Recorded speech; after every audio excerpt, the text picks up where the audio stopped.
What's up, guys? Danny here.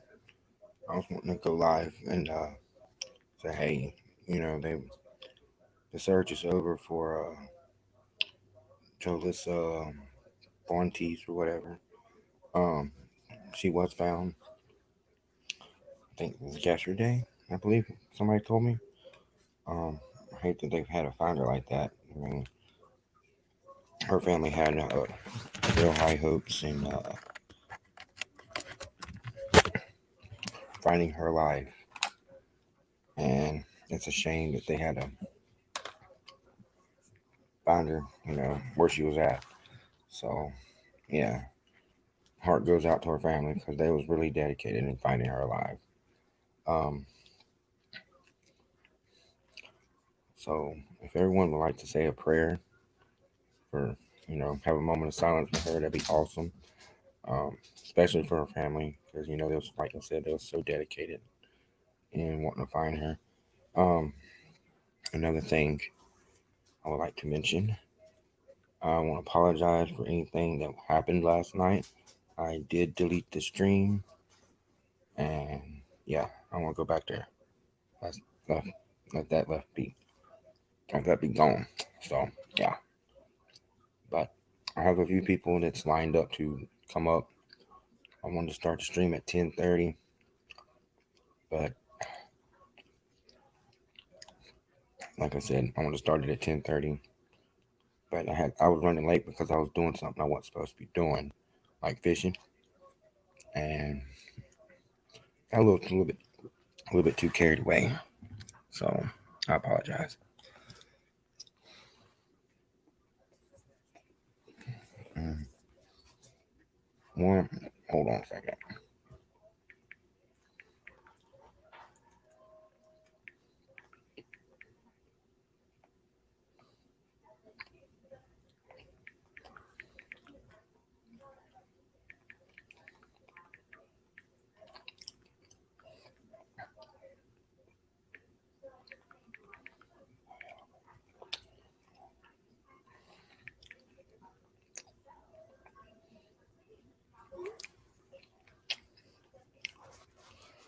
All right, I think one of them fixing to join.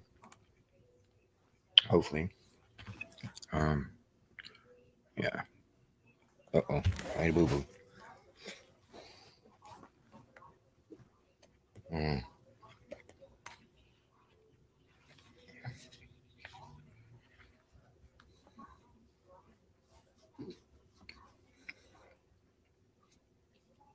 hmm. Trying to think how to do this. But anyway, hope everyone's having a great night tonight. Mine's okay, I guess. I found out what I did with my electronic cigarette up there, alright. I think I got it in my pocket. But yeah. Um, Todd's fixing to join us here in just a few. And we'll be gravy. Hopefully he'll hurry up and get up on here. I'm gonna send him a link somehow or another here. Let's see. Just in case he don't get it. But anybody who wants to join the panel, the link is in the top of the chat there, so live chat. I know it's 4 y'all watching. Um, yeah.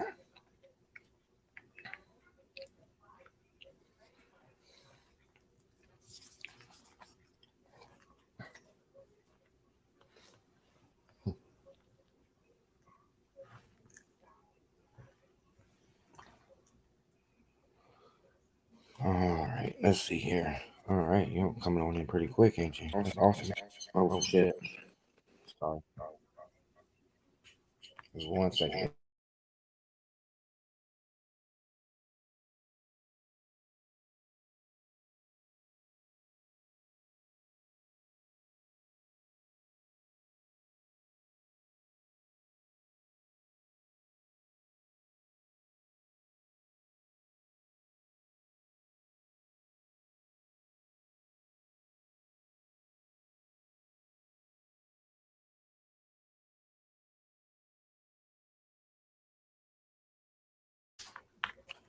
All right. I'm sorry about that. Hey, Melissa. I sent you a link if you want to come up. I'll drop it in the chat too. So hold on.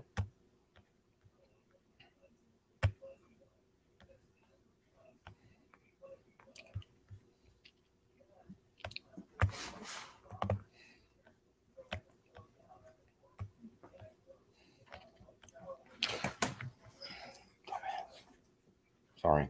Dog knocked my microphone over.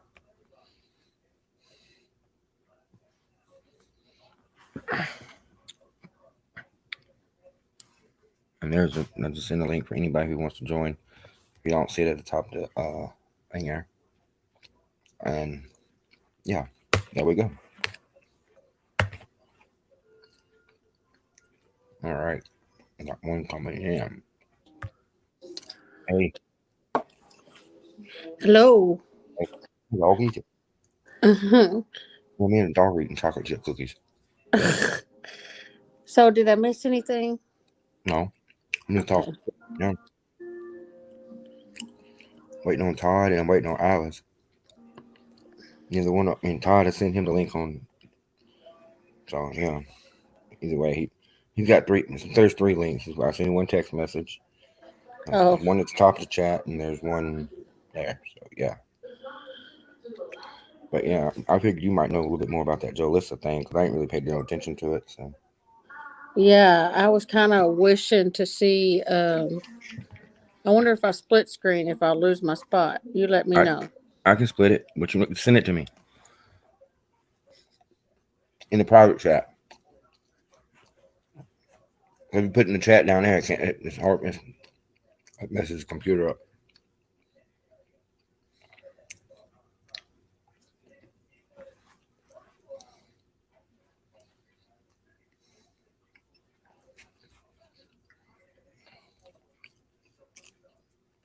I just sent you pictures of her car. That's what I found today. Pictures of the All car. right, but yeah, the link. Oh shit. Could, I don't know if I can pick. I can't share them like that though. I don't think. I don't think how I can do that. Hmm. Maybe if Whose I car is touched it. that? Uh huh. I can turn the camera on for a minute. Come on. What the hell? Whose car is this? Oh, that's hers. All right. I sent you two pictures of the cars. Yeah. Let me do it this way. Yeah, there's no Can way you send them to somebody me? would. Can you send me a message? Can you send them to me as a message on Twitter? Oh, are you on I like. Twitter? I'm on Twitter. Yes. Is it Danny Nichols? No. Nicholas? No. Dip Outdoors TV? I think I don't know. I'm gonna look right now. I don't get on it enough. Oh wait a minute. What she said? Ooh. Ooh. Girl. I'm gonna save that one for later. 'Cause I ain't gonna jinx nobody. Maybe it was some truth in something that last night. Yeah, yeah. Not last night, but the night before. Might have been a little bit of truth in there. So let's see.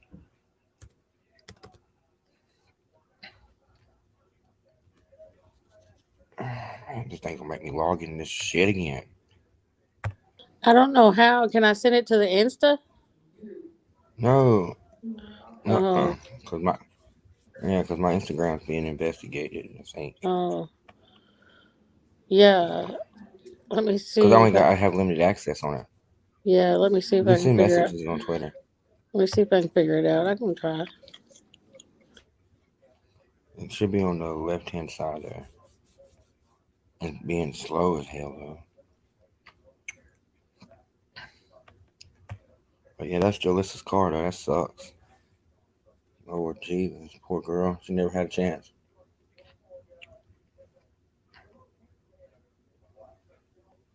Hmm. You can see her in it.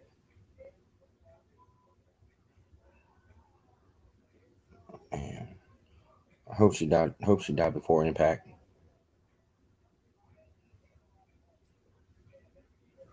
I really do, because that'd be a painful death in a car accident.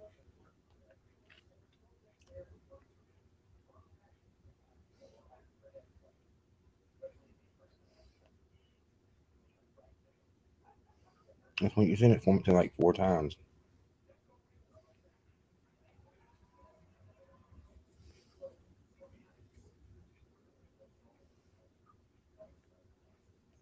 I gotta find nobody to see now. There it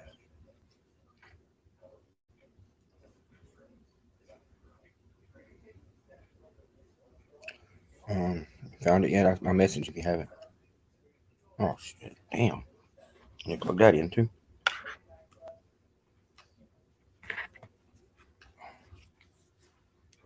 It says I have 3 messages. Is that you? Hello? I think she left. I not dropped. Every time I go over there to try to figure out how to forward it on Twitter, it mutes my voice. But hang Is it on. good?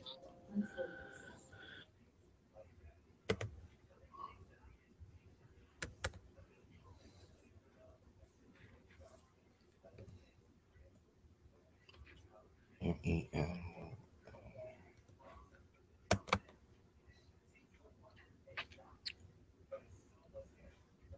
Oh my god. That's not what I seen though.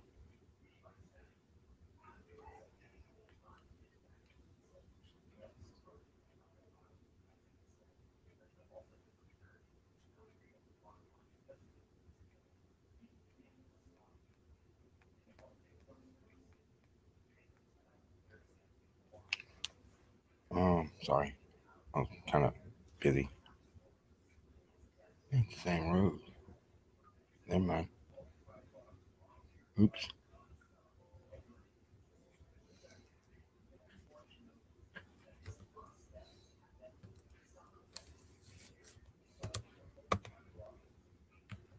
Yeah. You got 3 different Twitter accounts, but I sent it Well, to the top one. I gotta find you first. Hold on. Yeah, we got to. I sent it like directly to your profile. Alright, hold on. I don't know if it No, worked. you didn't. What color was the what did it look like on the whatchamacallit? I mean, what did the profile picture look like? It's a purple D and it says Dip Outdoors TV. No, that's it. Darn. Okay, I'm gonna go. I have an impersonator thing too. Is it the camo with the deer or the black circle? Black circle. Okay. Okay, I'm gonna look. Yeah, that's sad. Poor jolisaa didn't have a chance in the world.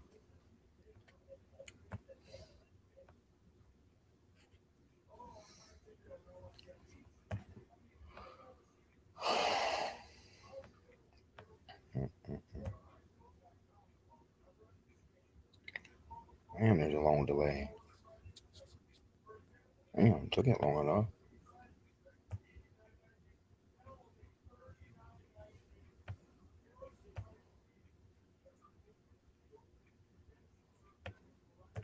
Did you get it now? Maybe. I got something up there.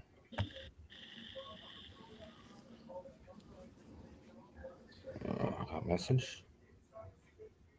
One new message. New request. Got it. Accept. Oh, you can see it better up here. Cool. Alright. What was I about to? Oh, sorry. Had a brain fart.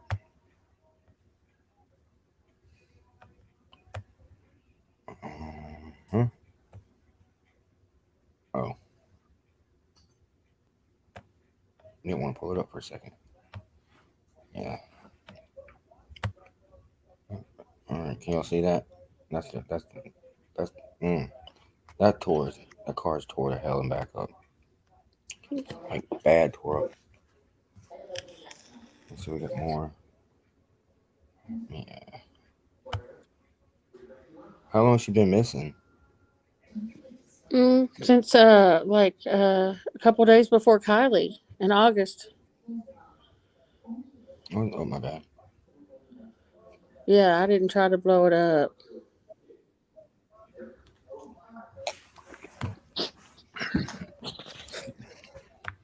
I mean, one whole side of it. Huh? Imagine if that's 300 plus feet up Yeah, I know. a Crazy. ravine and all that gray rock, and then there's a gray car What is on that, a top of tarp? it. I'd say it's really hard to see. What is that? What that? That's what I'm trying. What's that right? Oh, my bad. That What on is the that? back window Oh, this. Can you see my mouse? This right here. in the tree, Tree stuff. like a bobcat. Huh? Are you talking about in the tree? Hold on. I'm having mic issues. Hold on. Not working right. Hold on. All right. Can you hear me? All right. Look. See what the black mouse is? Move it a little. Oh, okay. Are you Yeah, by the? that's not part of the car. I don't know. It could be part of the underside or the Oh, hood that's laid over. oh no, there's more. I think. Go look on the other picture and see if you can see the hood off. Yeah, I gotta figure out how to get there first. Hold on. I don't want to mess it up. Oh God, that's big.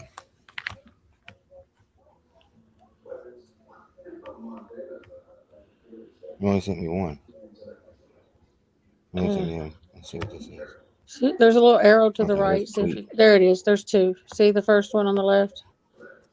That's one I clicked on, wasn't it? No. That first one, man. That's how it landed. That one. Oh, God. It landed and Poor fell over thing. to the side. Oh, it What landed in the the back hell? first. Look at that. That looks like it got part of a tree in it. It almost took the car and cut the whole back end off. Yeah, I know, right? There's no telling how Oh, many times that car rolled down the embankment. I know. Hold on, But let's see. definitely the back end hit first. Yeah.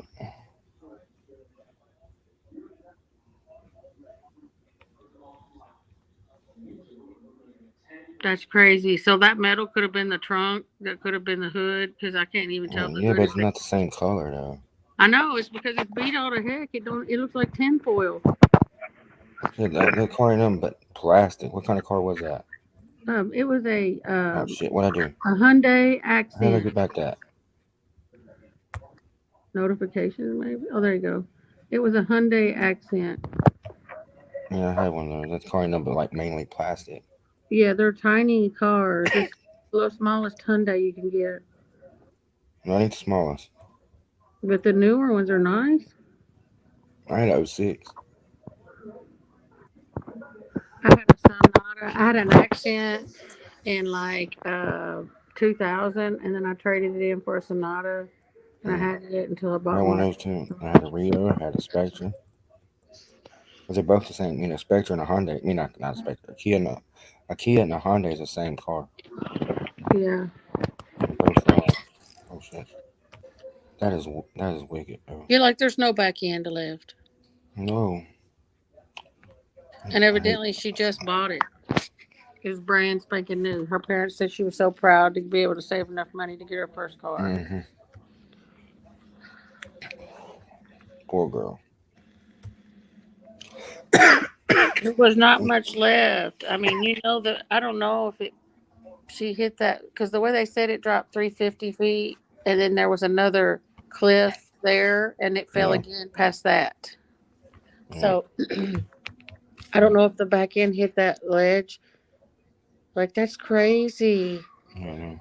Or maybe the front end bounced off the first ledge, and then the I weight don't hit know. smack dead on the back. I have no idea. I mean, they're probably going to investigate it. That's wick. That's wild. That's too wild. Hey, can you hear me all right though? I feel like I'm not. I don't They know. said that the California Highway Patrol is, I mean, they are California Highway Patrol, so CHP is investigating that as a vehicle accident. Yeah. They were there today just to get the. They just sent them down there rappelling to see if the drone actually picked it up. They couldn't see that. They said they couldn't see from the road. They couldn't even see the bottom of the ravine. Mm. So they flew a drone down there because of the skid marks that kind of went off the road. And she was in the car. The drone picked up the vehicle. Damn. Poor Yeah, girl. there's a live update from the sheriff who actually on his own time personally. Is it on YouTube? Yeah, I can send it to you. No, send it to the private chat though. The one on Twitter looks a lot more cleaner. Let's see.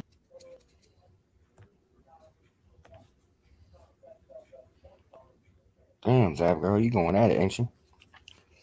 She's still out. She went live like When I 7 hours flip the ago. screen, it makes me look. It mutes me, so I can hear you, but you won't hear me. That's fine. What's this? Oh yeah. Let's see. Carney. Oh, I didn't mean to click that. Dang it.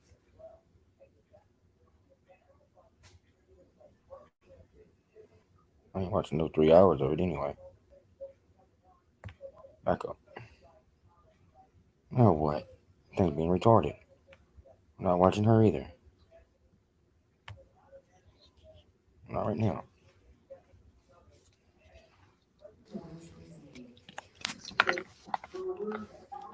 You send it? Alright.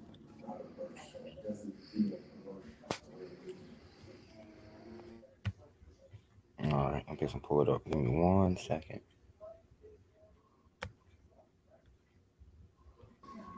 What is this? The drone footage?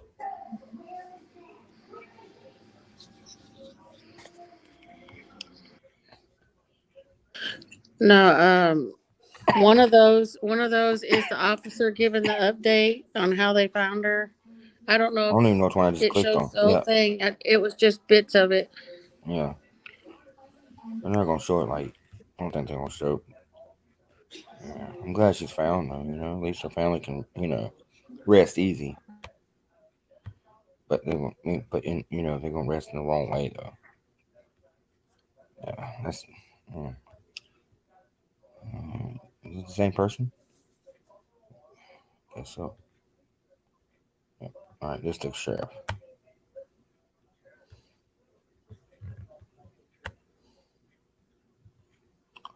Yeah, what? Evidence that Miss Fuentes was involved in a traffic collision and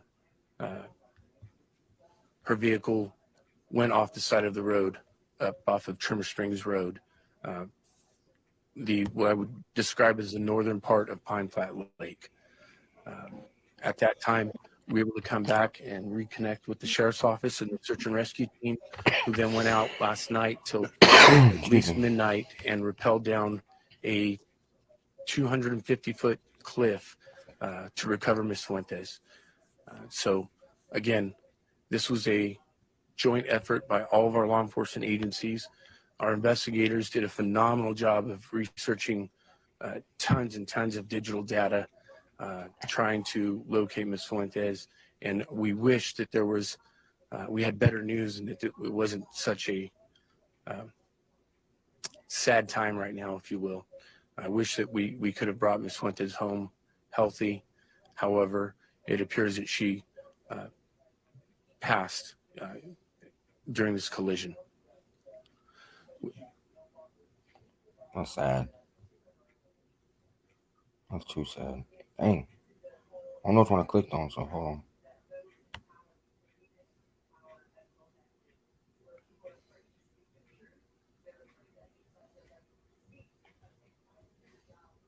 Hold on 1 second.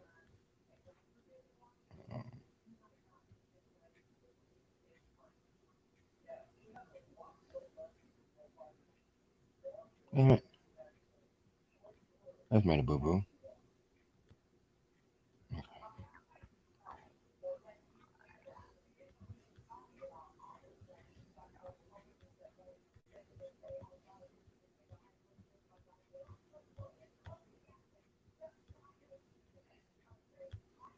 All right, here we go with the next one. Coming up.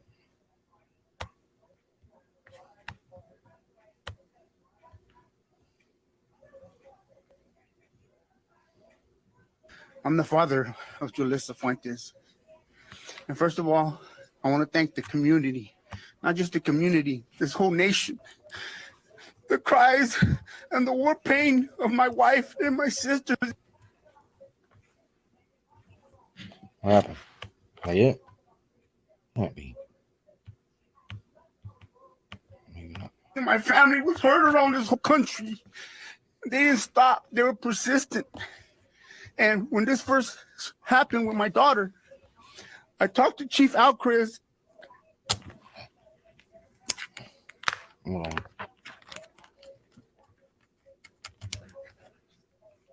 I told him, man to man, I'm talking to you.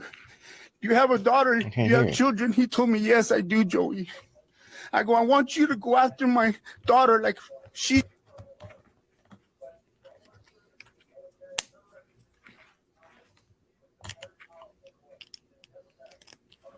Hold on, I have tech issues. Hold on. She's your daughter, Chief. And you know what he told me? He goes, I promise you, Joey. I promise you, I will find your daughter. At this time, we were hearing all kinds of stories. She was kidnapped, the cartels had her.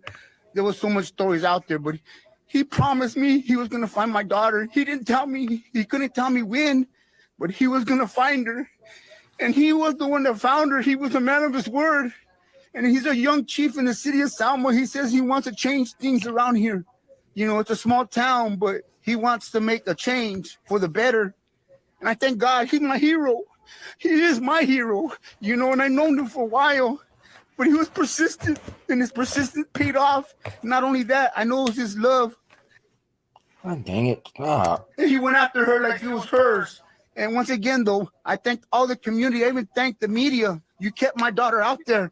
You kept her alive. We were her voice. And I'll forever love you guys for that. Thank you, guys. Dang, that's sad.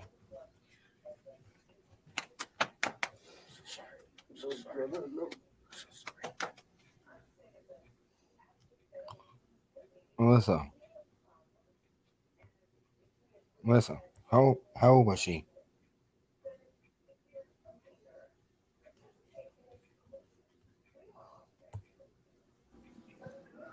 Maybe 21, I think.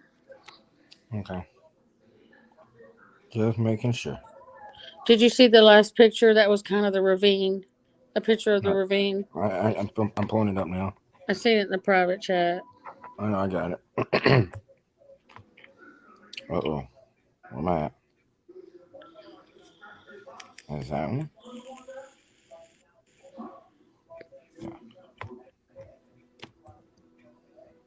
Yeah. Oh, God. There's the ravine down there on the left. Well, yeah, the next one. Oh, there she is.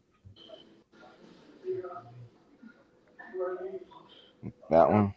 No, the next one. Well, look at. Yeah, all right. It's to show what it looks like from the road on the last. Yeah, what is it you see there? It looks like there's a hole in the top of the car too. Yeah, toward the back end of it. Oh, she hit that thing. She was moving. I believe that's her hood because look, there's no windshield. That's or too big. nothing. Look. Yeah, it might be the hood. I don't know. Yeah, there ain't gonna be not much left of that car. I can guarantee you. The spot where she sits, there's what it looks like from the road. No guard. Look at the rail. Mm-hmm. I bet there would be one now. God, I didn't. Yeah, we seen that one a while ago. What was she? Did they say where she was at in the car? No, they didn't say. But, I mean, they said she was found deceased, which the side where she sits wasn't smashed as near as the other ones, though. But, I mean, I would say that's a massive impact. Going at a high rate of speed, maybe, too. Maybe. That's sad. I mean, I say it flipped several times because look at the wheels. Read some of these comments.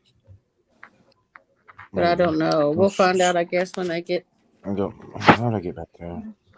Or they may not ever provide that information to the public, but her dad might, because that's what I was saying in his speech. He thanked the public for not letting her missing person go, dead. That he was glad the public kept it alive.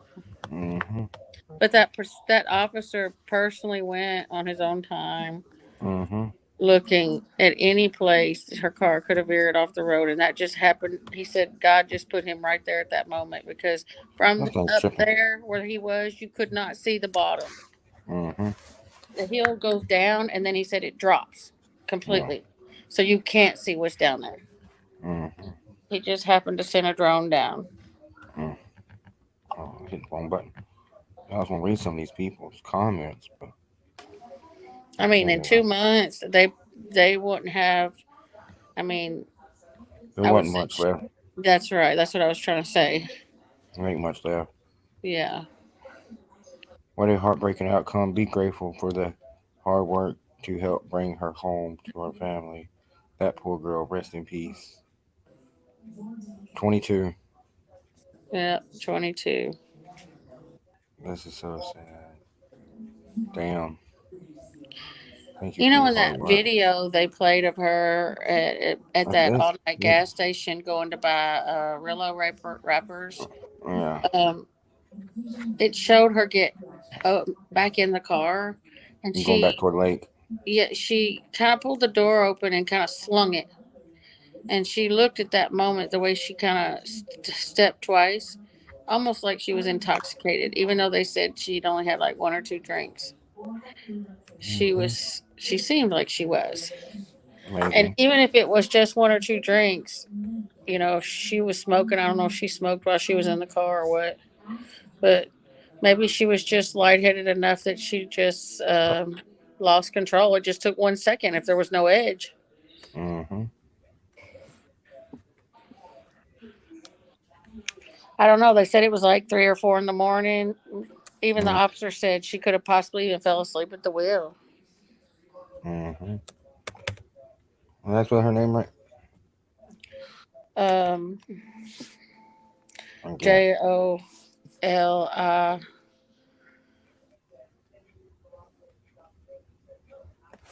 Well, Todd, where you at, dude? Todd's supposed to be coming up. He ain't coming up here yet. He playing Fortnite. Guarantee it. Did I spell it right? I don't want to say it. Not spell it right and look like an idiot. Let's see.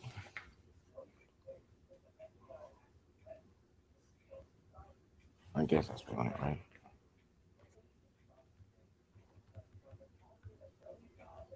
Oh yeah. Oh, two A's. Okay. There. Two S's. I mean.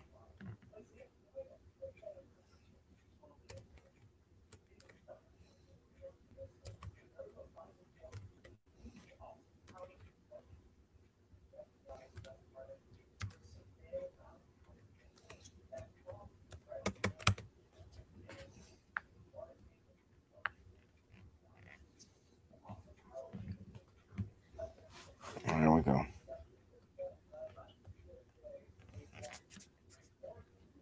Jolissa. Yeah. All right. I'm getting off that. Poor girl. I really thought she was that late though, for real. I kind of wondered if it had anything to do with some of the stuff people were digging up. But I mean, the psychics, they were saying she was not with, she's done crossed over. Mm-hmm. They were all saying that. Yep. Yep. There was a Well, girl that I watched quite regularly. She's been personally looking for her everywhere too. yeah. And she said that her and like three psychics get together and compare their information. Mhm. Yeah. That's crazy.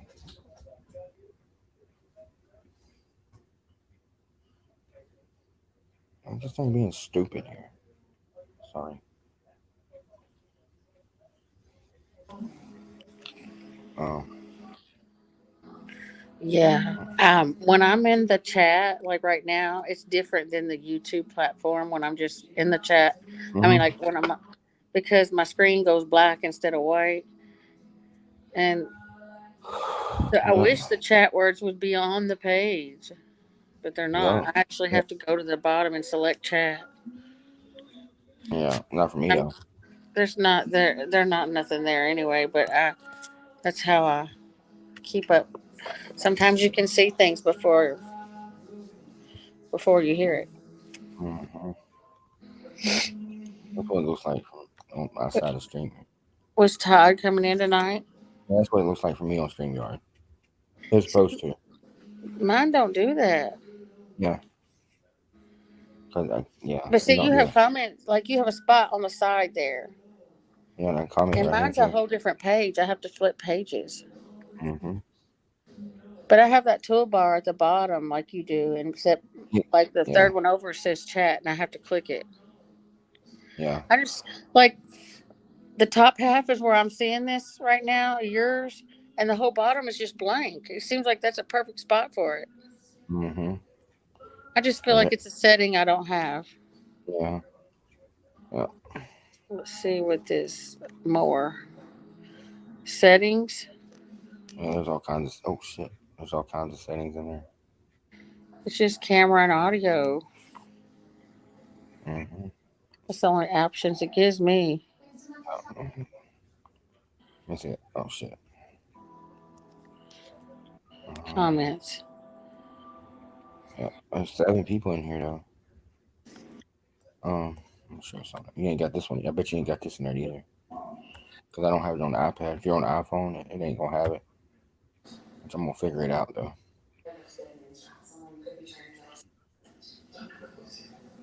Okay. Yeah, see yours looks like when you just split that looks like a lot of the other ones I stream on StreamYard. But I just think it's weird. Like, yeah, mine was black like that at the bottom and just about 1 inch at the top of your screen. Oh crap! Oh, maybe something like that in there. That's what I'm saying. It's probably something I'm not selecting because why would they leave that big old empty space black?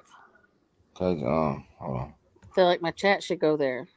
Yeah, but no, you're not the only person that has them extra settings or that extra panels. Damn it, is host. So yeah, I'm gonna hold on. take a But picture and show you. you good.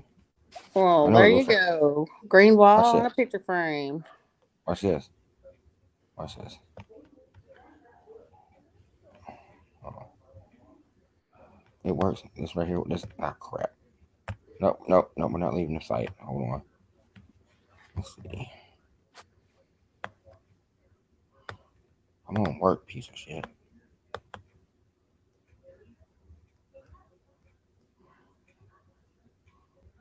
It don't work there.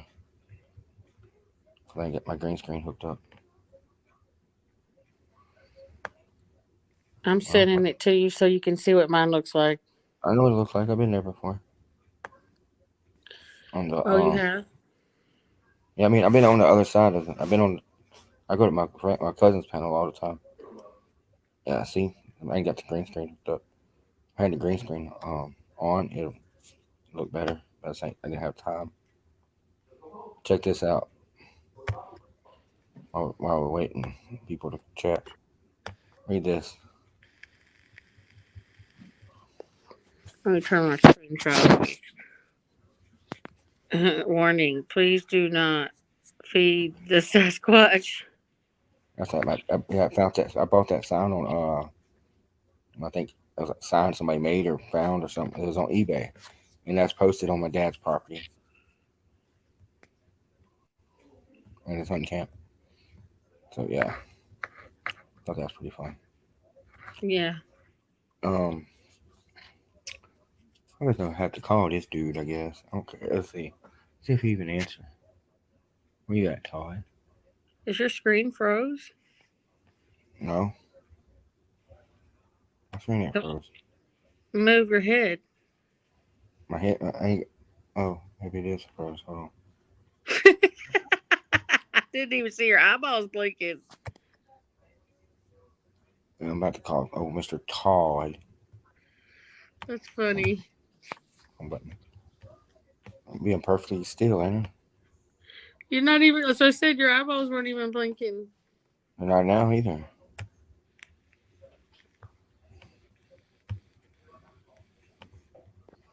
Did you get a haircut? Nope. I wash my hair. That's bad.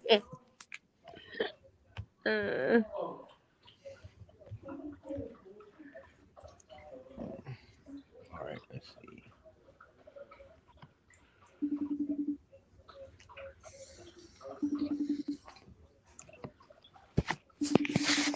Come on, Mickey. Medicine's in here on the table. Okay. Here's her medicine and her wallet. Y'all be careful tomorrow. Y'all be careful. Where they going? My mama's going to go home for tonight because she got a doctor appointment in the morning in Louisville. No, it's Danny. You want to say hi to Danny? Danny? Hi. Danny. Who's Danny? It's a chat room I'm in about true crime. Oh, okay. It's his chat room. He lives in Mobile, Alabama. Oh, okay. A very nice place. Yeah. You can fish out of his backyard right into the water. Yeah. Yeah. You want me to help you to your bed, Grandma? Yeah, a minute. Okay. Put shoes on. Sorry. I don't know what the hell happened. What? With Todd? No, not him. I just tried calling him. He didn't answer the phone. He probably playing Fortnite. Where's Alice? She ain't even came up yet. She didn't even text me back.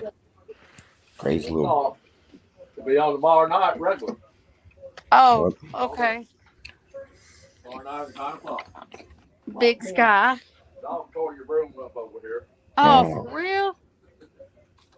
Mm. I bet that tasted bad. Good night, Vicky. Smelled Good like night. cinnamon. Whatever. I have one of those scented brooms that smells like a cinnamon by the front door. Mm. And my mom said the dog should be. Speaking of a dog, hold on. Come here, lady. Come here. I swear I don't think this microphone's working. Oh well. It might be. But it ain't picking it up on StreamYard though. Usually it does. Oh, wait a minute. No, we're not calling that girl. She'll come up if she wants to. Let's try to make me make a phone call. Did you find her? Oh, Alice? Yeah. I got her phone number.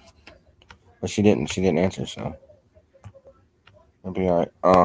Look, the 8 of y'all that's watching, can y'all at least say hey? You know, I mean, dang.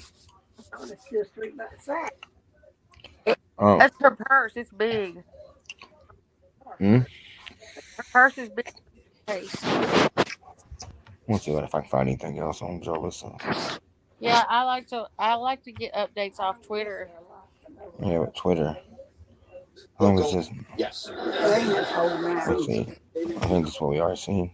Oh, they showed the truck. Hold on, back up.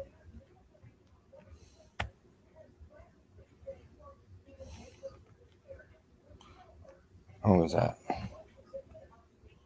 Here's a little video. It's like 5 minutes long. Wait a minute. Pause, dummy.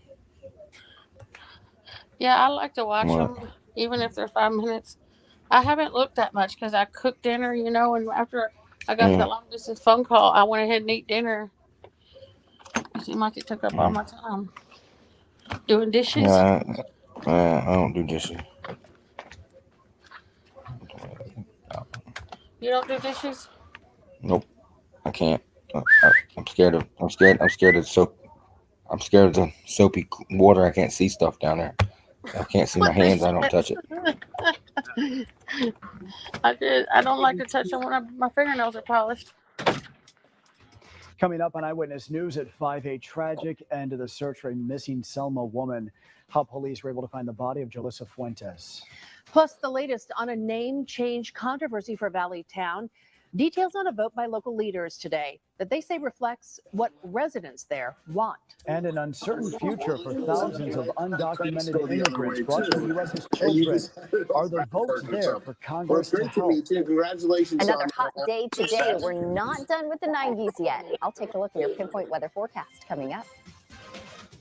This is Murrow and Emmy Award-winning CBS 47 Eyewitness News at 5. The cries and the war pain of my wife and my sisters and my family was heard around this whole country. A Valley family in mourning here tonight after a desperate search for their daughter ends with heartbreak. Good evening. Thank you for joining us here at 5 o'clock. I'm Brian Dorman. And I'm Catherine Herr. After 2 months, the search for 22-year-old Jolisaa Fuentes has come to a tragic end. We learned just hours ago that investigators found her car and her body in a rural part of Fresno County. Jolisaa's vehicle went off of the road and down a 400-foot cliff. It happened near Pine Flat Lake along Trimmer Springs Road. That's one of the lakes they CBS searched, wasn't it? Esteban Reynoso visited the site of the accident. Well, hey, but look, you see that thing? I'm gonna back it up. I'm gonna back it up a little bit. Hold on. Okay.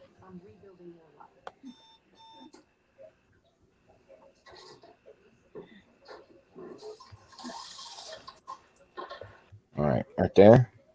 Yeah. I haven't seen that one. For their daughter. And yeah, no, I can zoom it in if I don't screw it up. Well, let me zoom it in. Damn it. So that piece of metal's still hanging there. I do believe that's the hood all crumpled up like foil. Yeah, I'm gonna screenshot it and zoom it in. Yeah, that's the hood. It just looks like a piece of tinfoil, don't it? Oh, I thought it was like a tarp, like they had put over Kylie's, but I guess not. All right, I'm gonna go ahead and finish the video. Ends with heartbreak. Good evening. Thank you for joining us here at 5 o'clock. I'm Brian Dorman. And I'm Catherine Herr. After 2 months, the search for 22-year-old Jolisaa Fuentes has come to a tragic end. We learned just hours ago that investigators found her car and her body in a rural part of Fresno County. Jolisaa's vehicle went off of the road and down a more than 400-foot That's what you said. 400-foot cliff. It happened near Pine Flat Lake along Trimmer Springs Too Road. long, honey. CBS 47's Esteban Reynoso visited the site of the accident. Esteban joins us now live at the Fresno County Sheriff's Office downtown Fresno with what Come on. he was learning today. Esteban. Well, Brian and Catherine, Jolisaa's family packed into a conference room right here at the Fresno County Sheriff's Office. Of course, it was just a sad day today. And our cameras were the only ones there when her car was retrieved. Now, her body was not in the car that was retrieved earlier. However, this is still very saddening. What's wrong with her? And not the way they wanted to bring Jolisaa home. Step to the right. Promised me he was going to find my daughter. He didn't tell me. He couldn't tell me when. This way. But he was going to find her. And he was the one that found her. He was a man of his word. And I thank God. He's my hero. He is my hero. You know, and I've known him for a while. But he was persistent. And his persistence paid off. A looming question finally answered after the body of 22-year-old Jolisaa Fuentes was found and recovered near Pine Flat Lake in Fresno County. Her family spent 65 days without their daughter. Yep, I've been counting the days every day. There you go. I wanted to find her, and I wanted everybody to know that she was missing, and that we weren't going to give up until we found her. Exactly what I did. We pushed and we pushed and we pushed it till we brought her home. Was cherished that, you know what I mean? That she was so loved, and a lot of people that didn't even know her. We went back out to the Make sure you're on it, right? and were able to locate evidence. Her vehicle went off the side of the road. I think the sheriff said it best: divine intervention. It was that divine intervention that led to Alcaraz to Trimmer Springs Road here north of Pine Flat Lake. It gave him a hunch to search this cliffside again, and right behind me is where they found it. That's right. This area was searched once before, but once wasn't enough for Alcaraz. He said it was right in the corner of the Jolisaa was in a road. single car crash the same night she went missing on August 7th. Her car and body discovered just recently on Monday afternoon and recovered 24 hours later. Our station was there when the car was finally retrieved. It was just a she was flipping. Storm. I don't think she died on impact though. though. To hide a car better than that. She did not die on impact. I No, guarantee because you. her seat was We're intact. going to find her. We're going to find her, and we're going to let the whole world know that. Yeah, she didn't die on impact. She died. Wait, hold on. Wait, is it finished? Now, investigators believe that Jolisaa possibly fell asleep while she was driving, especially at that late morning hour when she was driving around. The television. And they are investigating it as such. Now, we did ask The TV investigators cannot if get in. alcohol might have played a factor in this crash. They did not answer that question and said that more details will come out as the investigation continues. For now, live in Fresno, Esteban Reynoso, CBS 47 Eyewitness News. Excuse me. Up on your Today, back. Fresno County Sheriff Margaret Mims had nothing but praise for Selma's police chief and his efforts to bring Jolisaa home to her family. And again, because we kudos got to Chief smoke. Perez, because it was above and beyond for him to have that feeling of needing to take a drive yesterday and ending up where he did and ending up calling us saying, I You've can't got see to it, but straighten it your could be legs. That's your here. biggest problem. Alcaraz has been Selma's police chief for What you've just got to over do. 2 It's months. not enough. He was sworn Keep into going. office on August 2nd, We're going to just go 5 way up days here so you before don't have to scoot. Jolisaa disappeared. And to see today's press conference in its entirety, That's what pulls visit you our down. website, yourcentralvalley.com, or download our mobile app, Your Central Valley. Yeah, there was like, That is it so- almost looked like it landed either on the front. I'd say it landed on the nose, and then it turned and hit the rear end. What? We're talking about a girl who wrecked. Close to us? No, for him. She'd been missing for 2 months. They found her car down a 450-foot ravine. Oh, Lord. I know. Let's do it one more Yeah, time. that's sad. It is sad because One of them said body, the other one says remains. Which one is it?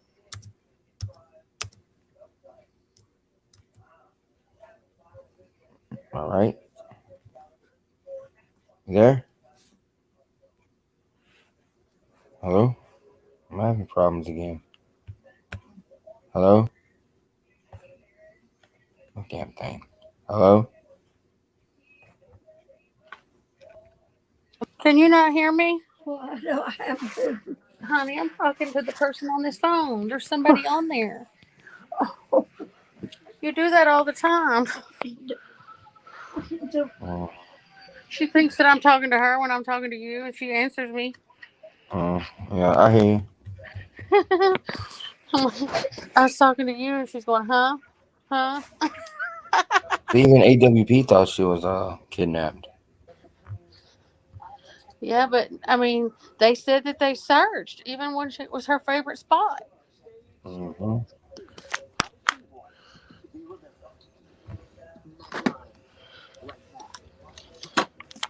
Ooh, let's see if this is a crash site. Ooh, this one's like 2 minutes long. Okay, Gam Gam, I'll put your water beside you.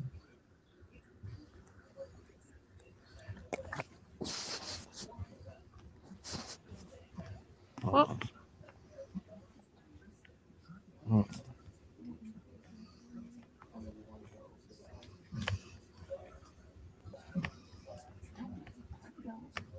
Put one on.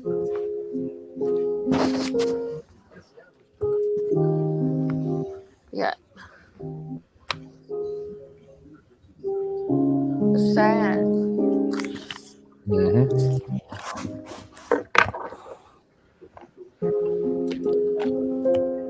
I must just think to make his mind up what he wants to do. Stay. He found tire tracks that went off through the vegetation and off a cliff. Chief, whatever, and contracted for instance.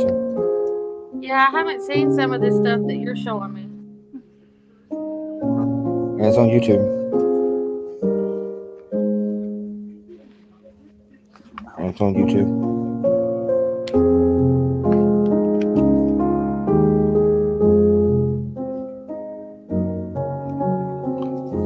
It's sad though. 400 feet off the roadway. If I get into it, I get deep in it.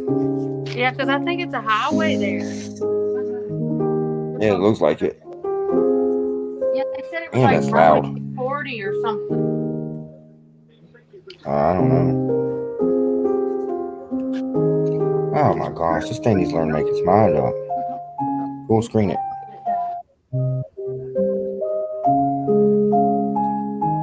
We have 7 in here. Human remains and some of Jolisaa's personal belongings were discovered in this ravine. Recovery efforts continue. Yep. Tuesday, the coroner's office is working to confirm identity. Well, ago they said body. Oh gosh, you can see the car. Oh, they are. I see the car there. Oh my God. That is sad. Poor girl. Right now. Your nurse will be here in the morning, okay? Yeah, I'm going to my room, charge my phone, and rest. Good night, Gam Gam.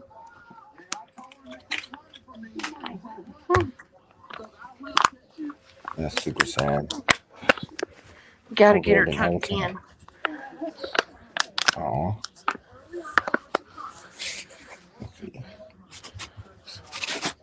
Now that one says human remains. I think sit there for 13 minutes watching it though. Straightening it up.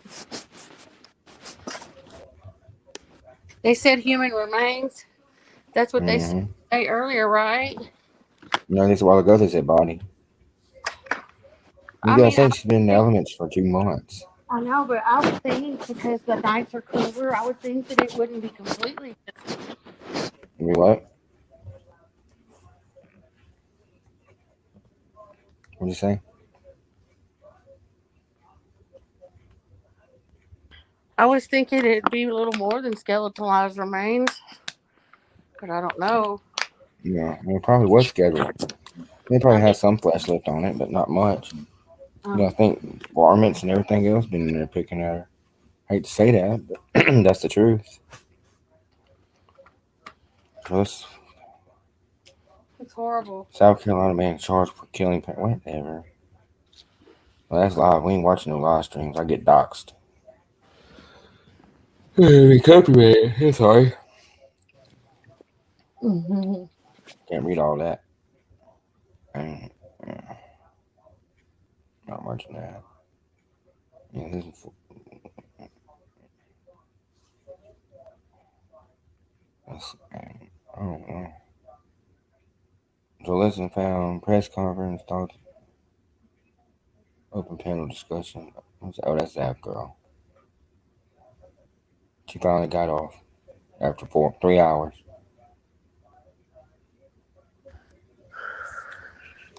I haven't checked anything today. No? Not with Zap Girl or nobody else like that.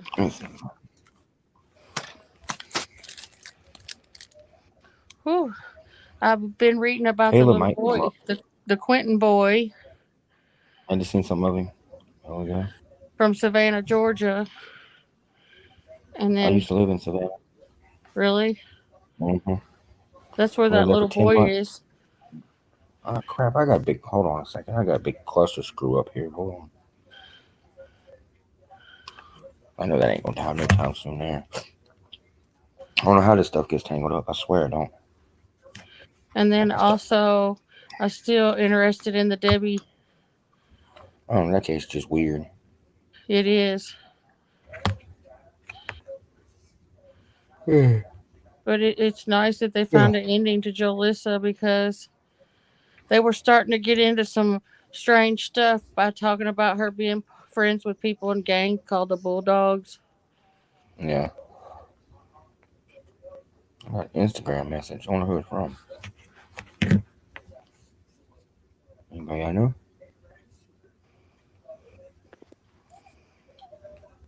No. An hour ago. Okay. Damn it, microphone. Hello? I can hear you just fine. I don't know, just got static. I don't like it. I don't really hear any static. It's on my end. These headphones are a piece of shit.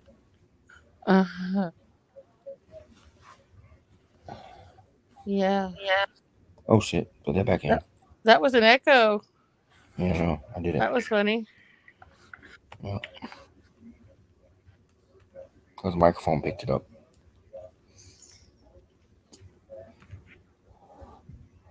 Dateline missing in America. Foul play. I don't think they'll ever get to the bottom of Kylie's case, though. Let's see. Lake Presser fire. What was it? Lake Presser fire cam? I'm going to look over that. I never really looked into it. Tyler Feller did really good about taking the daytime photo and lay it on top of the nighttime photo. Yeah, You could see it during the day and actually where her vehicle drove from. Mm-hmm. And yeah, he can't did do that. Yeah, he did it. It was pretty neat. I can't do it because I ain't got that kind of. I think he tried, but they're talking today on Twitter that they took the camera footages all off. You can try it and see though. I found it. Pretty crap. Chronicles of Olivia. You know, people wanted to look on their own. I didn't want to watch that. Yeah, I didn't want to watch that part. Yeah, I don't even know how to do it. I didn't even try. And somebody else has a different angle now from another camera. Mm-hmm. They took all the cameras down. Even if it was her car, it still doesn't tell us if she drove it in there. Yeah, because 20 minutes later, another vehicle came along. Yeah, American Cartel said it was somebody else. Somebody else was driving. That's what this is. And there's a daytime photo of it too. Yeah, I mean I don't see it though.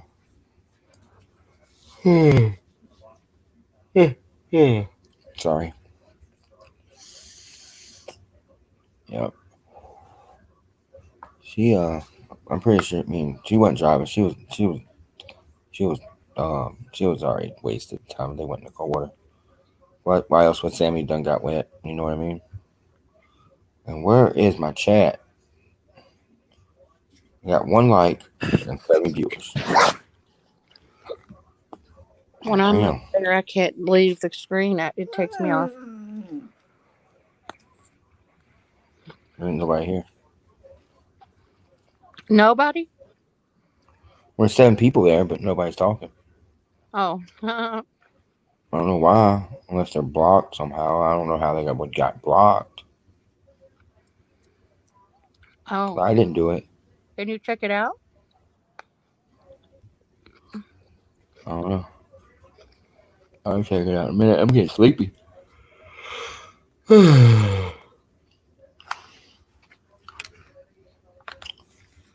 soon as I go to sleep. Well, not as soon as I go to sleep, but as soon as I get ready to close my eyes, the phone's gonna ring and somebody's gonna want something. That's usually how it goes. I wonder. Hold on a second. Maybe. I'm gonna try. Get my friend Chat, but there's nobody there. It don't matter. I mean, that's better. I mean, no fights. They're there. They're just not chatting. Yeah, they need to. At least can say hello. Unless it's bots. Which I don't care. Well, it wouldn't be Todd. Todd's not a bot. No, I said it wouldn't be him. He would talk. Yeah. I send you the link.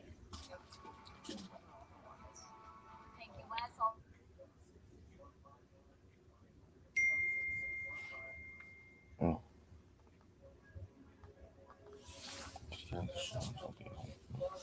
Okay. Caleb's fixing to come up, so. Okay. Yeah. Good. Maybe if she's up here, maybe I can step down it a little bit. Well, it depends on how long I can hold my eyes open. I know, right? I'm about to pass out. I ain't tripping. I would be so embarrassed if I ever fell asleep and y'all could hear me snoring like a bear. I don't know. I don't. If I go to sleep, I don't hear nothing. Yeah, I take medicine and once I go to sleep, I sleep real good, solid. I sleep light. Sorry. I want a new laptop for less than $100. Your yawns are contagious. I don't care. Oh, hold up. What was this? This is 7 hours ago. It's 10 minutes, but it might be well worth it. So I'm going to check it out. And I'm going to post it. So.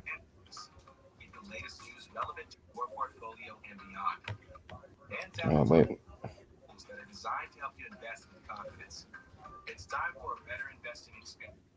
Oh. I got stuck in a moment of time there.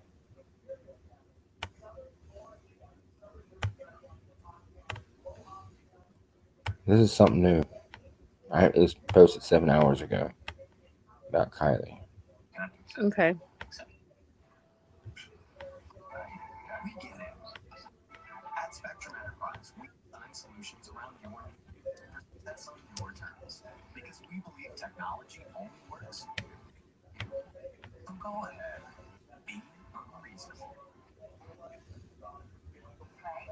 Hello, everybody. Can y'all say hello? Hello. Somebody? Hello. Well, that person's asleep, all right? And they ain't answer me. I don't know where this is going, but we'll see. That's probably their intro. Probably.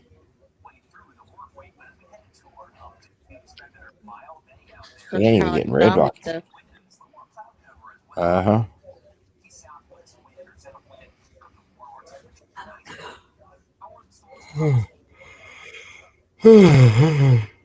Sorry. Oh no.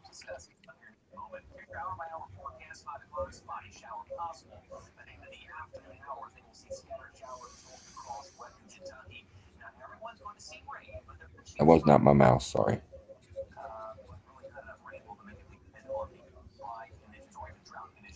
Is the video even moving? So that bottom right point is where she was found. No, that's where her car is. That's where she's driving. That's where she's driving at. Yeah. That's the other. That's the second cam.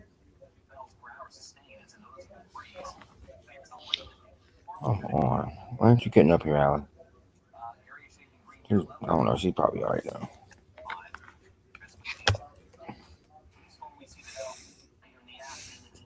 Is it even moving? No.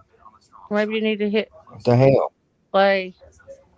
Oh, it's moving. I did hit play. Well, no, that's your clock. Hit the play button, maybe. Oh, damn. I just barely touched it. I'm being loud. Oops.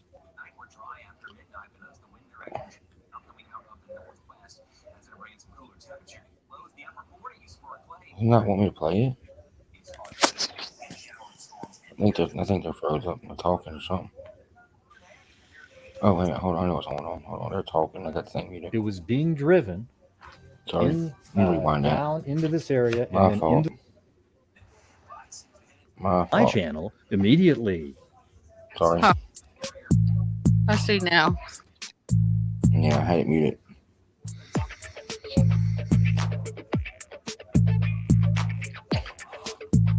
I was kind of tripping out a little bit there.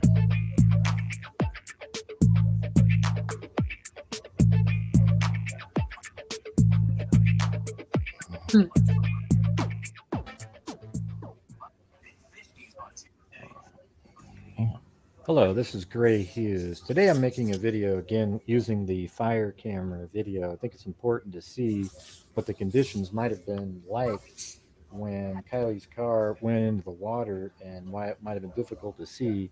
An individual named Verna Cooey put out a video on August 31st called Kylie Rodney Night Drive Prosser, and she drives part of the route that Kylie was on. And I'm going to show that, and you'll be able to watch it with the red dot and also follow along on the fire camera that we've already shown you. So you'll be able to watch 3 different videos at the same time. One element that I found interesting is I originally thought that it looked like the car paused because it was heading at the camera, but after I slowed down the video so that it matched real time, there's only a frame taken every 2 seconds. So it matches real time. I was able to determine that the vehicle stopped for 14 seconds at the intersection where it heads right into the water, and that's right down here. Okay, so she stopped her car right there for 14 seconds. Or, see, here's the thing, everybody. This is what we know. We know that Kylie was in her own vehicle.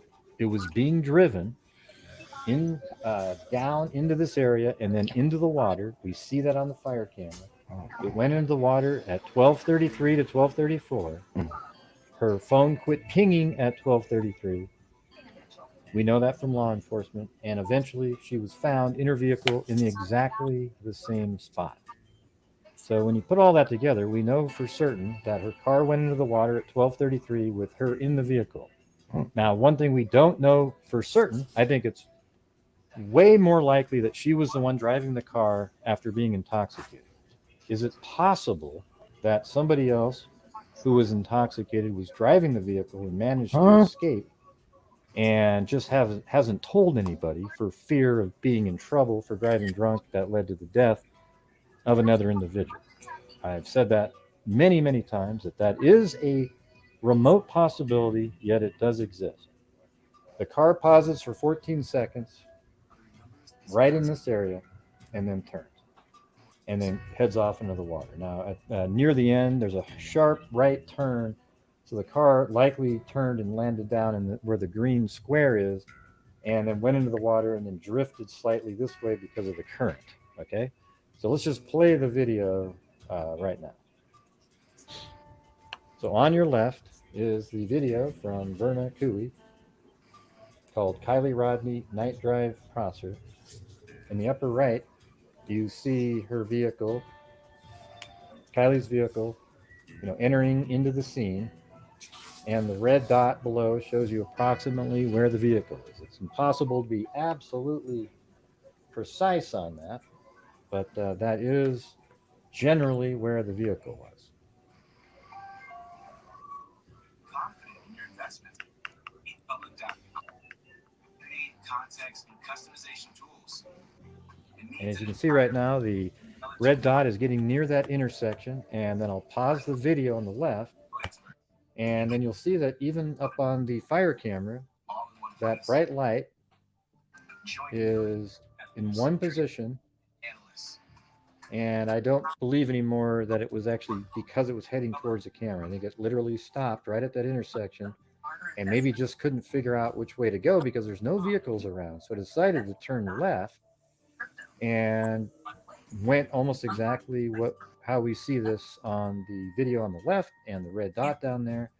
Now, I do think near the end, as we have seen on other videos that I've made, that the headlights on the trees at the far bank do a dramatic shift to the right, and that's likely when a maneuver was attempted, and then the car jumped off and landed near where the green square is and goes into the darkness, if you will, into the water.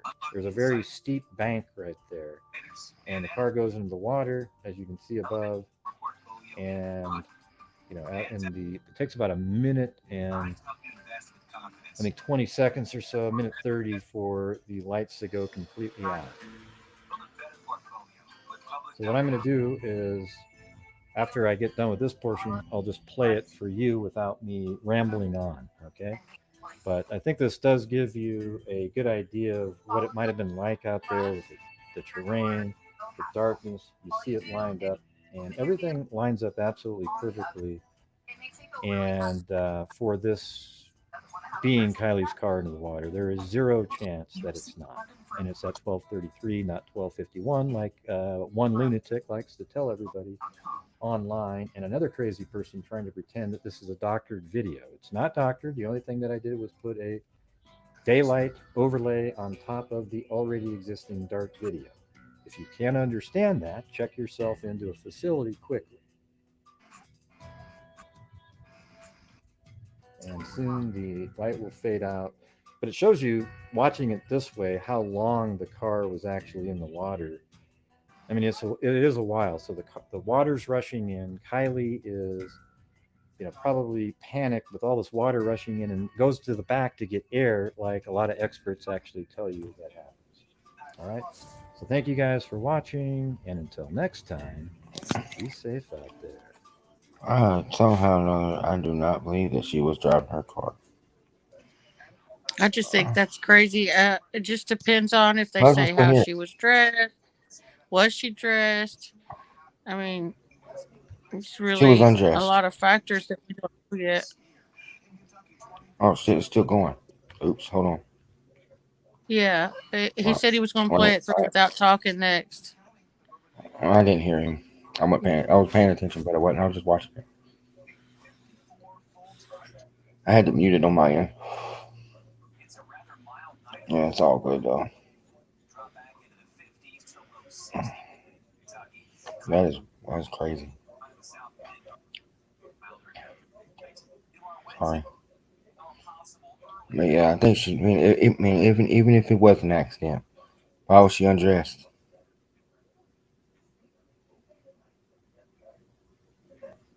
I think it was Sammy.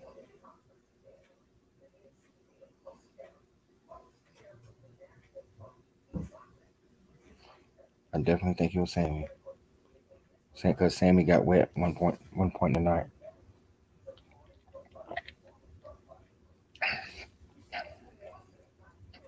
You there?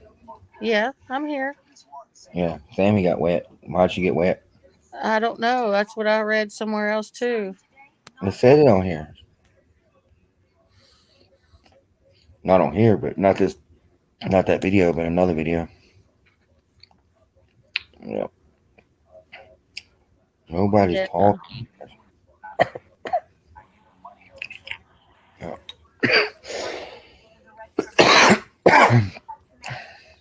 Oh well, getting off that. I'm tired of hearing the music. The music's too dramatic. Hey, no, we're not playing no more videos over there. Especially not him. That was Icky Mel. We're not playing Icky Mel. Oh, you found a new one from Icky Mel? He's live now. Oh. Oh no, he went live, but he did a video on it.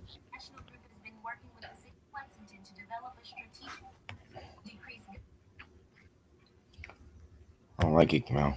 Oh, who was that? Okay. Let's see. This is.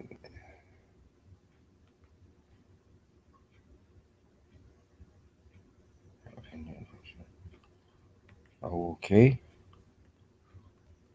Hmm.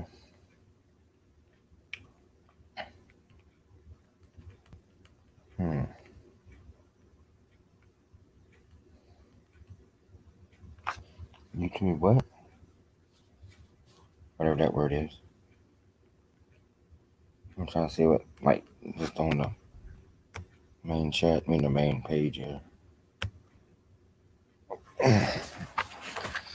All right. Oh, there's somebody live doing it now. Oh, that's me. Duh. I knew that.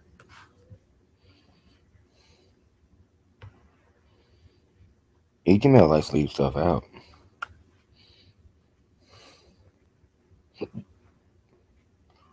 What? That's just good. Huh? Kylie's. I wonder what the people are saying about Kanye. Who? Kanye. What'd he do? I don't know. I've been seeing some people talking about him. Oh, it's the really white don't man. know. The Probably white the same old crap he always done. No, he's got the shirt out. He's got the White Lives Matter shirt.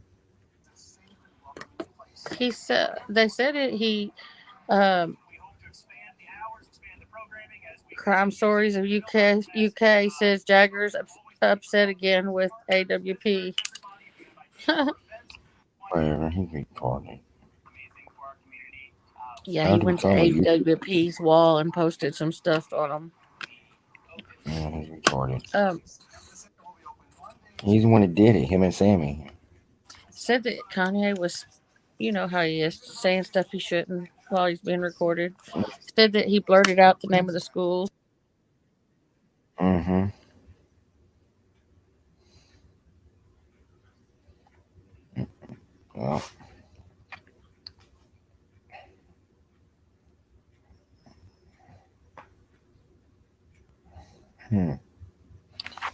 Todd Dimon found AWP.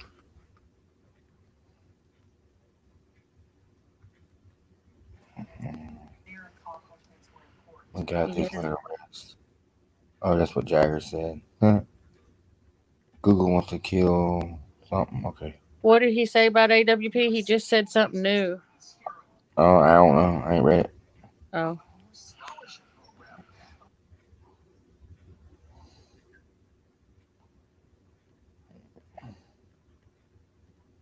I'm just scrolling through YouTube right now and seeing if there's anything new about anything. I don't see much though. This is what? Oh my God, this is the real story, they said. Which I'm not going to think. I'll tell you about that one later because I do not want to jinx myself and people pop up. So, yeah.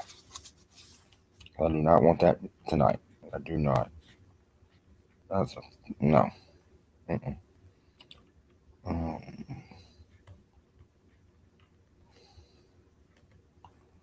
Come on, stop trying to lock up. Sorry. Here comes trouble. Oh, that's Ryan up Jersey. Crazy.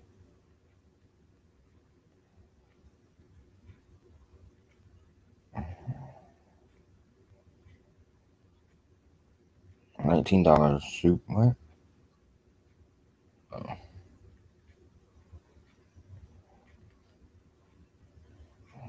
Eye floater's treatment. What the hell is an eye floater?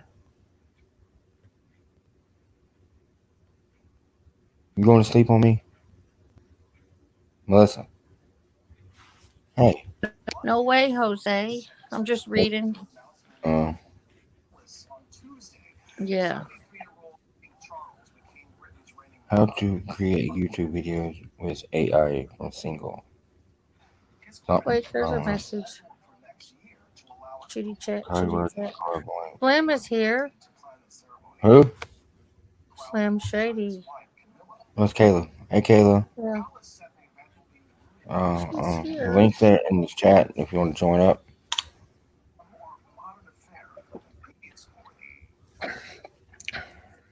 How was your appointment? Was it pretty good?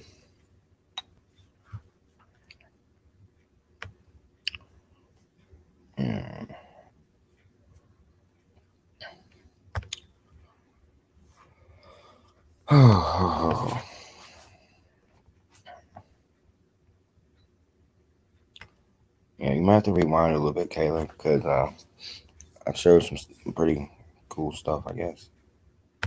People are still here, so that's a good thing, but they're not talking. I guess that's another good thing. It's like to sit here and watch, I guess. 130, whatever. That's crazy.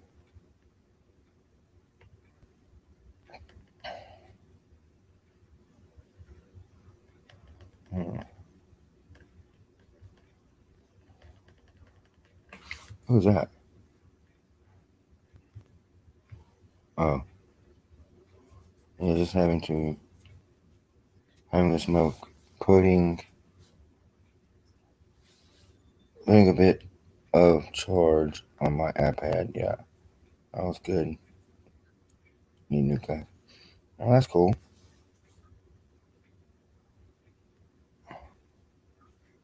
Yeah.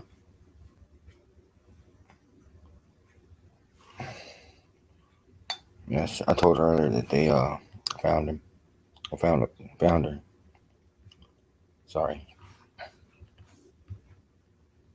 Complete StreamYard tutorial. Don't need that.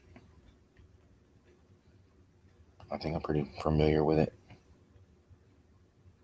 Bill Murray effed up.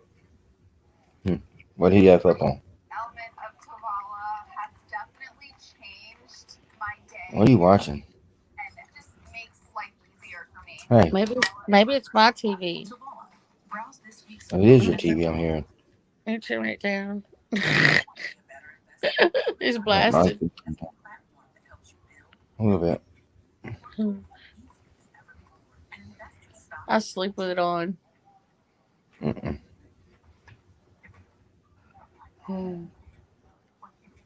4,000 watts.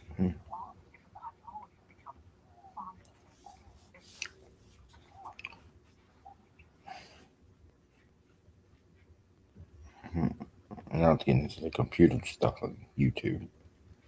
That sucks.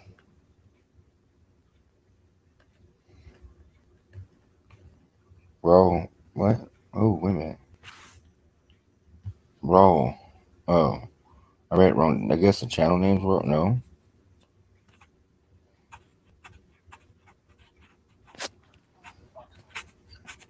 Well. But yeah, I think Kylie was placed there like way after the fact. She was placed in that water before and after they searched it, or Ellie searched it.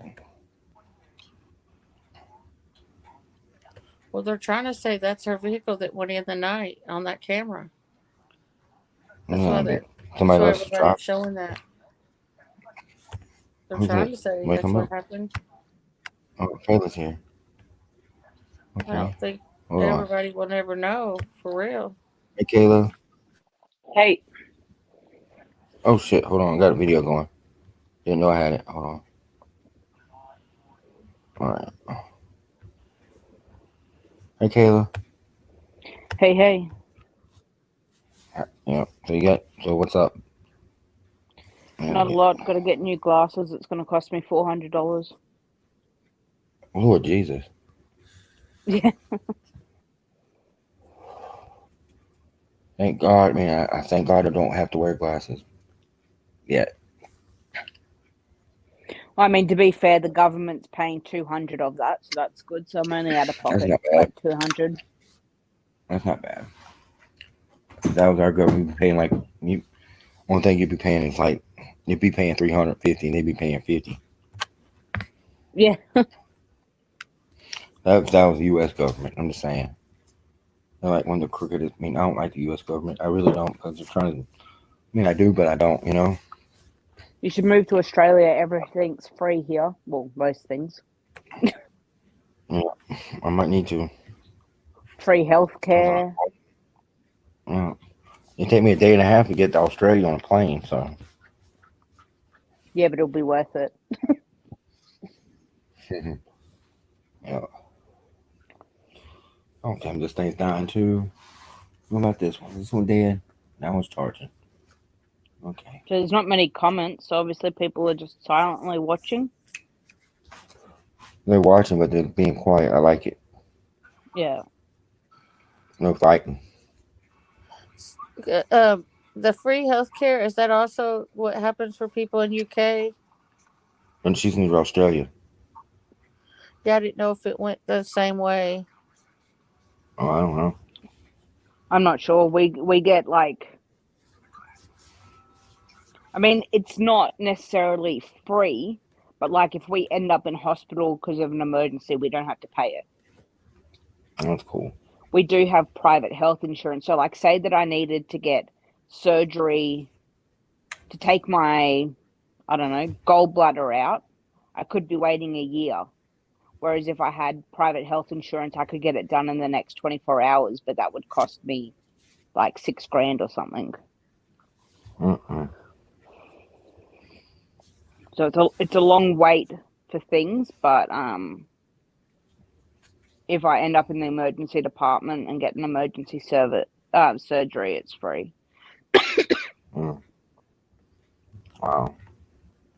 And it's free to have a baby, unless you do it private. Wow. And then the government gives you money when you have a baby too. No shit. Oh. I really need to get up with the baby mama. No, it's fine. Oh, I didn't mean to click on that either. Damn it. They get the free health insurance from the day they're born. Let's running on. Do what? That's why I asked her about similar to UK, because that's how it is there. The day you're born, you get the free insurance from the government. Yeah. Weird. I hear TV again.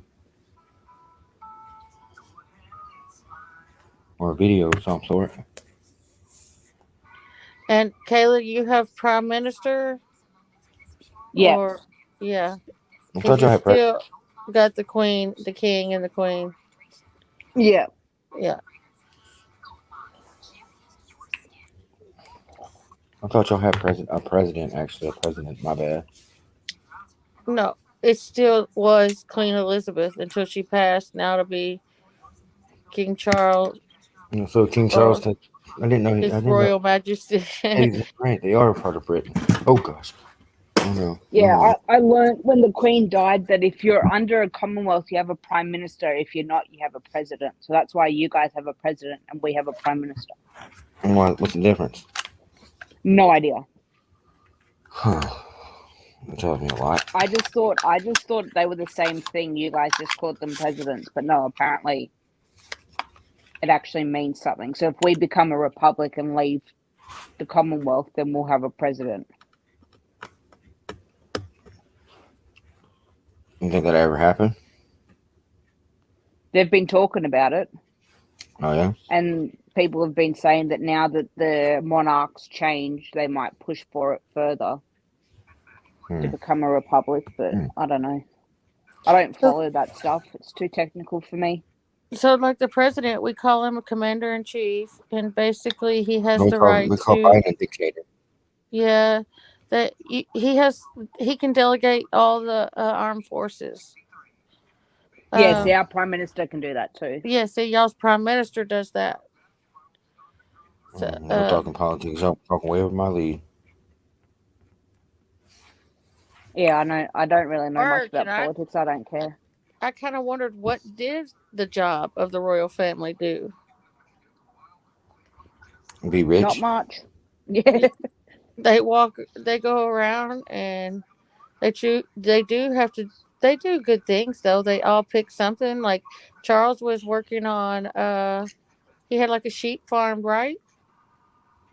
Something like Possibly, yeah. And he was also working on agriculture, like crops. They're all bad though. I don't know, but I heard somebody tell me. I ain't gonna say their names because I don't want to defend nobody. But somebody told me that the Queen Elizabeth wasn't supposed to be part of the royal family. Why? I don't know. They didn't tell me. Oh. All the royal family's inbred anyway. Huh? Prince Philip, who was the Queen's husband, was like her 11th cousin. No shit. Like they're all inbred. Yeah, I heard that too. That's crazy. And so Queen Elizabeth's uncle was supposed to have it, and he wanted to marry a commoner, and it wasn't allowed. So he stepped down as king, and Queen Elizabeth's father took it, and that's how she got it. Yeah. So it really was supposed to have been her uncle's family. I want some. I got some to share to y'all. I don't know if you guys have seen it, but there's some guy that lives in Queensland that claims he's Camilla and Charles's love child from when they were younger. So before he married Diana. I seen that. And then people have been reading Notre Dame's book, and it says in the book that the new king will be abdicated and an unexpected king will step forward. So now everyone's like, oh my God, what happens if it is real that this guy really is their love child? Then he'll become king because Charles will have to step down for breaking the rules or something. Yeah, might be. Oh, but at the end of the day, I don't care. Oh my God. I got the real story. Don't ask me how to come upon this. I'm going to share it with both of y'all and a few other people. Yeah, I got the real story. Now, y'all, yeah. Y'all see. It's worth, I don't know, I'm fixing to watch it, but I cannot put it up on the thing because I get copyrighted probably. Oh no, this ain't the real. It's not Lifetime. So I guess what? I won't do it. Y'all feel like setting Melissa? You go for an hour? Oh, I don't know. I have You no can always idea. go back and rewatch. You can always go back and rewatch because this is not. It's not Lifetime, so I will not get in trouble. I will not get copyrighted. What I just is watch it like. then? You'll see. Surprise! Surprise! Surprise! Is it? Well, if you Share change the screen. speed or something about it, I think that's when they I say you did. can. I can do 1x, I guess. I don't know. Let's see. You change the speed or something, they say you have to change it in some way. I know how to do it. Turn it to Chinese with captions on. Yeah. What's the difference?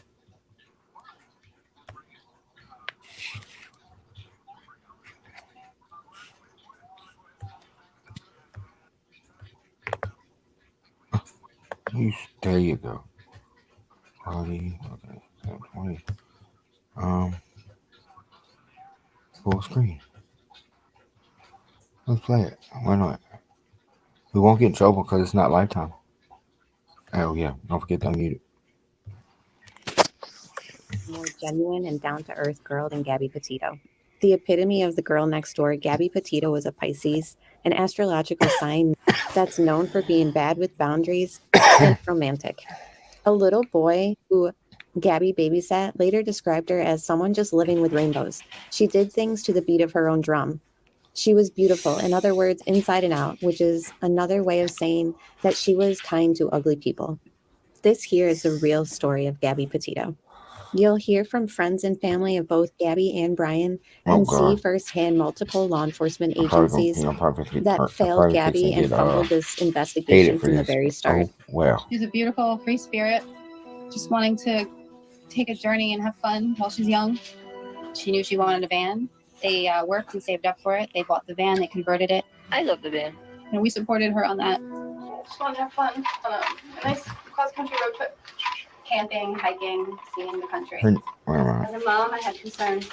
I'm gonna keep all my speculations to myself. But, I felt safe. They were together. They had a plan. They had an itinerary. And we were excited for them. Everybody wanted to do what they were doing. We hugged. We gave them some money to, if they needed it because they're kids, They were excited about the trip. They left on July 2nd from New York. But she took, we leased her a Nissan Sentra. They did a cross-country trip to California and San Francisco, stopping at a bunch of stops and stuff like that. It was, she had a great time. So it's not even like this is their first time doing something like this. In the fall of 2019, they drove from Long Island to California, making a few stops along the way. They stopped in Texas and Colorado, where Gabby raved about the cannabis. Brian drove the Nissan Sentra, and she sat in the passenger seat, a blunt pinched between her thumb and her forefinger. I had Did she say a blunt? concerns, especially Yes, because it's 3 months. did. Okay, making Nothing sure. that indicate we'd be here. She's 22. This is not a 14-year-old girl, going on a school trip here. She's an adult and she's got to make her decisions. So we respected her decisions. All of us tried to best prepare her. And she knew what she was doing. This is not like she decided to, yesterday that she's going on a 3-month trip here, She planned this for a while, for like a year and a half. And that made me feel more confident. The trip was supposed to end in October in Portland, Oregon. July 2nd, Gabby Petito and Brian Laundrie set out on their road trip from Blue Point, New York, in Suffolk County on eastern Long Island. July 5th, the couple stopped at Kansas Monument Rocks. July 8th, their next stop was Colorado Springs. July 10th, Petito updated her Instagram with photos of her walking at the Grand Sand Dunes National Park. July 16th, Gabby is smiling in a photo from the couple's next stop at Zion National Park. July 20th, Gabby informed her Instagram followers that they were at Cedar Breaks. July 21st, the next stop was Bryce Canyon National Park. July 26th, Gabby posted a photo relaxing in a tub at Mystic Hot Springs. July 30th, the couple stopped at Canyonlands National Park, Mesa Arc. August 12th, the couple took a hike at Arches National Park. So they didn't make it there. Laundry posted an Instagram photo from their next destination at Moab, Utah. August 21st, Gabby's father orders a meal for the couple via Uber Eats after they lose Wi-Fi connectivity in a power outage in Salt Lake City, Utah.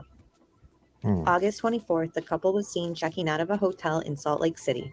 That hotel is just west of the Salt Lake City International Airport, and we went there last night. Staff wouldn't speak to us on camera, but they did say the FBI and police officers have visited the hotel recently. They also tell us Gabby stayed there for more than a day. August 25th, Gabby's family spoke to her for the last time over the phone, and she said she was in Grand Teton National Park. August 27th and 30th, Gabby's mom, Nicole Schmidt, had a text exchange with who she thought was Gabby, but didn't hear from her over the phone to confirm. By September 1st, Brian returned to the couple's home in Northport, Florida, without Gabby. It was around the 23rd and or the 24th, I can't recall, but she was having a great time. She said she was headed up to Wyoming. I wasn't getting responses. I believe she was in a place with no service. It was like day 8 and 9 that I really became concerned and figured she couldn't be off the grid for that You long. don't think anything of it, but then come the first, the second, third, the fourth, the fifth, you're not hearing from her. All right, because you're camping, there's not a lot of service. I'll hear from her in a couple of days. And then, you let two days more go by. Now you start calling people and stuff like that. You're like, all right, maybe, whatever. And then we started, we tried on the 10th to do, like I said, the missing person. We finally got it in on the 11th. You know what I mean? So it just became too much. Okay. We called the mom, we called the dad, we called the sister, we called every number we could find. And we got no phone calls were picked up, no text messages were returned. So we texted them. Have you seen our kids? We haven't heard from them in a while. We're getting really nervous, and we're about to call the police. And you think when someone says they're about to call the police to find your missing kid, you would return a phone call? I mean, that's just what logic would dictate for normal people, and you don't get any response? I mean, it makes it more and more concerning, doesn't it?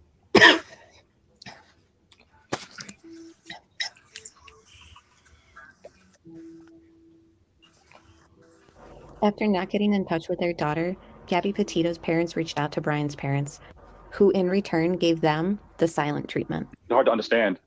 We were told to, the law enforcement was told to speak to the attorney, and the attorney is stating that they're remaining in the background. They're not talking. So we're not getting any information. It's incredibly frustrating, And we just want them, to speak up and help us. That's all we're asking. Obviously, me and my family want Gabby to be found safe. She's like a sister, and my children love her. And all I want is for her to come home safe and sound, and this to be just a big misunderstanding. 2 people went on a trip, 1 person returned, and that person that returned isn't providing us any information. I was there when it happened. I immediately just, where is she? Where is Gabby? Where is she? Over and over again. I mean, I immediately made like a collage of all of her photos for a TikTok and posted the information. But her brother is, her 2 oldest brothers are, they're younger than her, but they're the older brothers. What'd you say? Did you go to the house? Yeah, I was at the house. I got pictures. Oh. I got video of me there. I was like, that's what I told somebody. I ain't gonna say no names, but I told them, I said, yeah, I was one of the many that was camped in other people's yards. I was there for like 4 days. So yeah. But I paused it right here for a minute. That's the older picture though, ain't it? Ain't that her brother? Yeah. Yeah. Okay, I was making sure because I didn't know. I just seen her and some other dude there. I was like, I think that's TJ. Yeah, Okay. that's her brother. Okay, just making sure. All right. Oh yeah. Here we go. They're not doing well. What we need is to bring Gabby home and find her. So please, everyone, if you can look at the picture, memorize her face, and just keep a lookout, and let us know if you see anything. Her stepfather is there now and spoke to Fox News about the efforts to find Gabby. Now, the police are doing everything they can, and that's all we can rely on right now is that all these law enforcement agencies are working together collectively, and they are doing their best to find out what happened, where she is. First of all, you came home without her. Then you had the van for 10 days in your driveway. So now I got what happened with the van. Did you clean it? Did your parents help you clean it? Did they help cover up a crime? After the fact, I want to know. Like, I got these questions. You stole a car over across how many states? You know, can you be arrested for that? Like, I got a lot of questions. Until I get my daughter back, I don't give a damn about the questions. I got to get my baby girl back. Web sleuths joined into the investigation of trying to locate Gabby and started combing through her old social media posts. They started noticing themselves. Some of the posts seemed a little bit off. One sleuth writes, something very off with the last 4 or 5 posts. They are very long and seem to ramble. We asked Gabby's mom, Nicole, who she believes wrote the text she received from Gabby's phone. Was it Gabby or was it really her fiance, Brian Laundrie? I don't want to comment on that. And this morning, we're also learning more about an interaction Gabby and Brian Laundrie had with Moab police. A police report indicates it happened on August 12th. We drove by and the gentleman was slapping the girl. He was slapping her? Yes. A witness told cops, I heard her say, why do you have to be so mean? Something definitely didn't seem I got that paperwork. It was as if the guy was trying to leave her. Hey, we got a call about a male hitting a female and the two of them getting in this vehicle and taking off. So I don't want to try and defend myself by saying she gets really worked up, and when she does, she swings and she's holding her hand. So I was just trying to get her away. But Gabby, I'm talking about my fiance, right? What's that? Can I see the other side of your face? So, what happened here and here? I'm not sure. It was a. I was just trying to get in the back of the car and his backpack was on the back. So the backpack got you? So there's 2 people that came to us and told us that they saw him hit you. There's 2 people saying that they saw him punch you. We're just independent witnesses by Moonflower. Well, to be honest, I definitely hit him first. Where'd you hit him? I slapped him in the face. You slapped him first? And then just on his face? He gets cool to shut up. How many times did you slap him? Just a couple. And then what? His reaction was to do what? He just grabbed you? Yeah. Did he hit you though? I mean, it's okay if you're saying you hit him, and then I understand if he hit you, but we want to know the truth if he actually hit you. I guess, yeah, but I hit him first. Where did he hit you? Don't worry, just be Well, honest. he grabbed my face, just like this. He didn't hit me in the face, like, he didn't punch me in the face, I think. Did he slap your face or what? Well, he grabbed me with his nail, and I guess that's why it looks. I definitely have a cut on my cheek, I can feel it. Yeah. It burns. Okay. I was really stressed. I had so much work I was doing. I might save the video here in a minute and continue this one tomorrow night. I don't believe that I could do any of it. Yeah. I don't know. He's like. I think Melissa's going to sleep over there. We've been fighting all morning. He's breaking my heart. He let me in the car before. And then Hold on. he told me I needed to calm down. Yeah. What'd you say? It just breaks my heart to watch her. This is a 22-year-old woman here. You know. Oh, so she wasn't even watching it. No, I'm watching you it. talking I just think, she's 22 years old and having to cry over a situation that she's put in. Mm-hmm. Almost brings it down to childish. Yeah. I don't know, but yeah. The one thing I always will stand by is the cops failed her. Yeah. What'd you say, foul play? No, they failed her. Oh, yeah, they failed her. I mean, it happens here too. We've got numerous DV women that have ended up dead in Australia because the cops have failed them too. But I think everyone needs to learn the signs, the symptoms, everything, and react to it better. Well, she took blame for it. She actually said she hit him first. I think she just was trying to smooth it over so they could go on. Yeah. Yeah. But I mean, at the end of the day, if you're scared of your partner, you're going to take the blame because you don't want to make them more angrier. Right. Yeah. All right. Y'all want to continue it a little bit? Yeah, I'm happy to keep watching it. All right. Don't want me. All right. But I'm perfectly calm. I'm calm all the time, and it really stresses me out. And this is a rough morning. But she didn't have manic issues or mental instability or anything like that. Sounds like they were having an argument because he didn't believe in her that she could get this done. Were you aware that they had an encounter with the police on August 12th? I wasn't, and that's not something you're going to tell your dad. When did you find out about it? How did you find out about it? Through the media. That's why it's hard for me to bring myself to watch the whole thing. Because when I see my daughter like that, it's hard to handle. Moab City police responded to a witness report of a physical altercation involving the couple. I got that The paperwork. officers in the police report, right? They decide the fight didn't rise to the level of domestic assault as much as that of a mental health crisis. Police recommended they spend the night apart. Petito stay with the van, and police help Laundrie get a hotel room at Seek Haven Family Crisis Center. But is there a way to not do anything on something like this? I mean, it's so minor. It's hard to say, right? In no way, shape, or form that I can perceive does what happened here, a little slap fight between fiancés who love each other and want to be together, can I perceive that this is going to digress into a situation where he's going to be a battered man? Right. But then again, I don't have a crystal ball. 9 days later, on August 21st, Joseph Petito says he had his last FaceTime call with his daughter. He says he helped order her pizza in Salt Lake City. There were no red flags that popped out. Listen, I'm trying to rack my brain Monday morning quarterback it, you know what I mean? And still nothing's popping into my head. Petito's mother, Nicole Schmidt, says she last spoke with her daughter on August 25th while she was near Grand Teton National Park. We are now learning Brian flew home to Florida 5 days after the encounter with the couple that they had with the police in Moab, Utah. Laundrie's attorney says his client flew from Salt Lake City to Tampa on August 17th. He then flew back to Salt Lake on August 23rd. His attorney says Laundrie went home to get some items and close out a storage unit. 2 weeks after the Moab police incident, on August 27th, Gabby and Brian drove an hour south from the next campsite to eat lunch at Mary Piglet's, a Wyoming Tex-Mex restaurant that serves spicy margaritas and, of course, chips and salsa. In a few days, Rose would fly out to see Gabby, which gave Gabby something to look forward to. She just needed to get through a few more nights with Brian. Nina Angelo and Matthew England, a couple seated next to Gabby and Brian at Mary. You see, I heard that right. She said she flew out. Not that, yeah, it But did. they told us she never went. Exactly. Look the name. Oh yeah. There it is. What? Okay. Yeah. The four-way love triangle. I don't see what I'm supposed to be looking at. Matt. Yeah, that's but Matt. Oh, Nina Angelo and Matt England. Mm-hmm. So that's where he could have gotten the names from. Yeah. Yeah, but yeah, that's I know why I did that now. All right, let's see. I done got interested now. All right. Mary Piglet's noticed that Gabby seemed sad that day, and Brian seemed really mad. At one point, Brian stormed out of the restaurant, and Gabby trailed after him crying.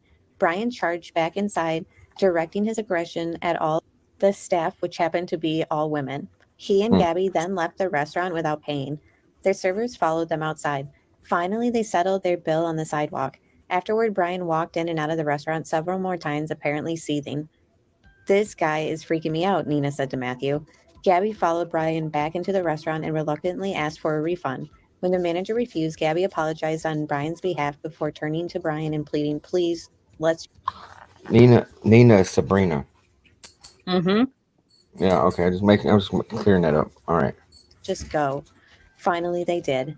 Later that night, Brian and Gabby locked up the van in Wyoming's Bridger Teton National Forest and crossed one of the streams that ran along one-way dirt road, a crude footbridge that had been constructed out of tree limbs. They walked 5 more minutes in their campsite, where they built a fire pit. Brian explains in the notebook what happened next. After Brian ended Gabby's life, Brian began hitchhiking alone, acting strangely according to those who picked him up, not wanting anyone to get too close to the campsite where Gabby's body was later found. Based on his September 1st arrival back to Northport, Florida, Brian would have needed to leave Wyoming by August 30th at the latest. The search for Gabby continued. While the news spread of Gabby's disappearance, through social media and algorithms on YouTube, a YouTube channel called Red, White, and Bethune stumbled upon the knowledge of the missing 22-year-old. As the investigation continued with law enforcement, something amazing happened. They rushed back to the computer, and lo and behold, Gabby's van was on our footage. Okay, I have a theory. I absolutely think the amazing community on social media came together and found Gabby. 1,000,000%. It was social media. The Teton County Coroner Office is following the following verdict in the death of Gabrielle Lenora Petito. We hereby find the cause and manner of death to be the cause, death by strangulation, and manner is homicide.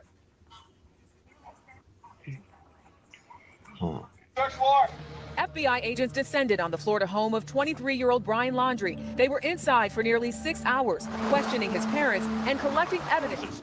Investigators say they did try to make contact with Gabby Petito's fiance the weekend they seized the couple's van, but that he and his parents refused to talk.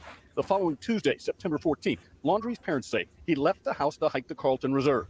That's the same day the Northport chief of police told CNBC. We have seen him, but we have not spoken with him. The next day, he was named a person of interest. But just 24 hours later, the situation changed dramatically. Right now, currently, I don't know where he's at right now. He could be anywhere. They're kind of built similarly. No case is perfect. Yes, you heard that correctly. Josh Taylor, the public information officer at the Northport, Florida Police Department, does in fact say that Brian and his mother, Roberta, are built similarly. Law enforcement losing Brian was just another misstep in this entire investigation and case. Mistaking his mother for Brian Not is even just similar. inexcusable. Brian Laundrie. Do what?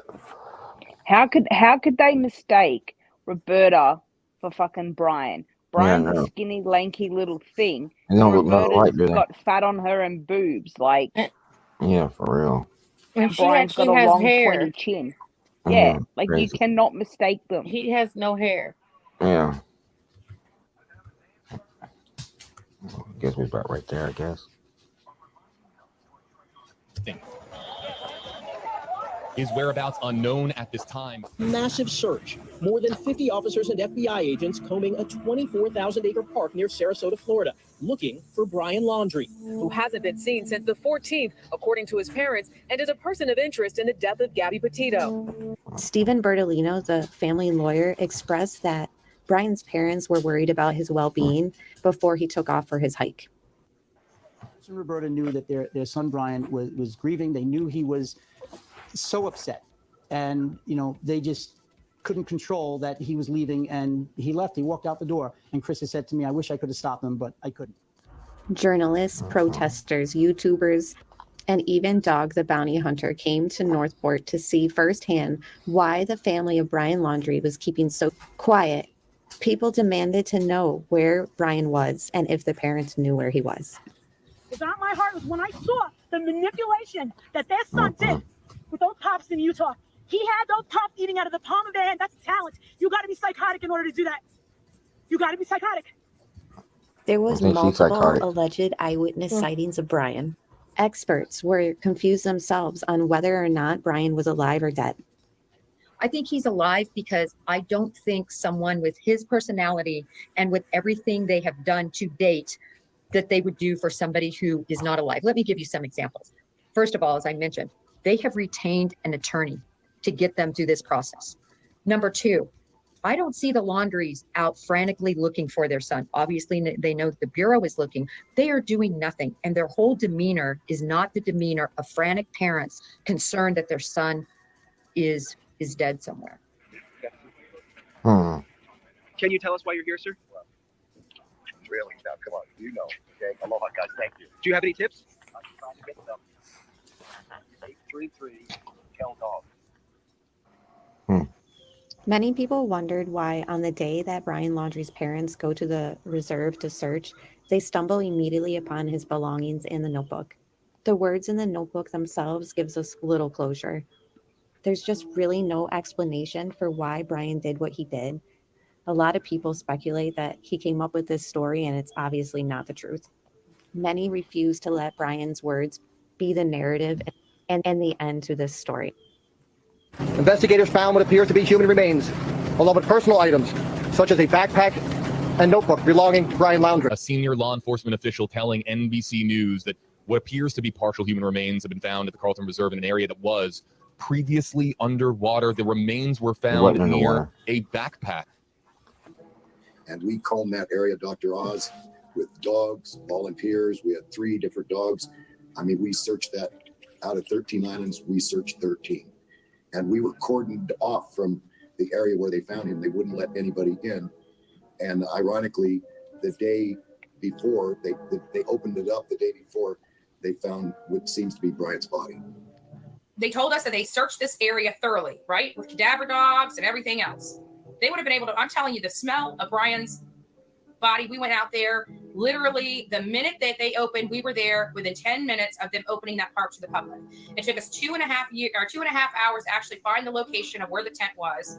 And we were able to locate where the remains of Brian, the majority of the remains of Brian were. And I got to tell you, the smell that was soaked into that ground was something that was absolutely horrific. It is a smell that I will never, ever forget in my life. It was putrid.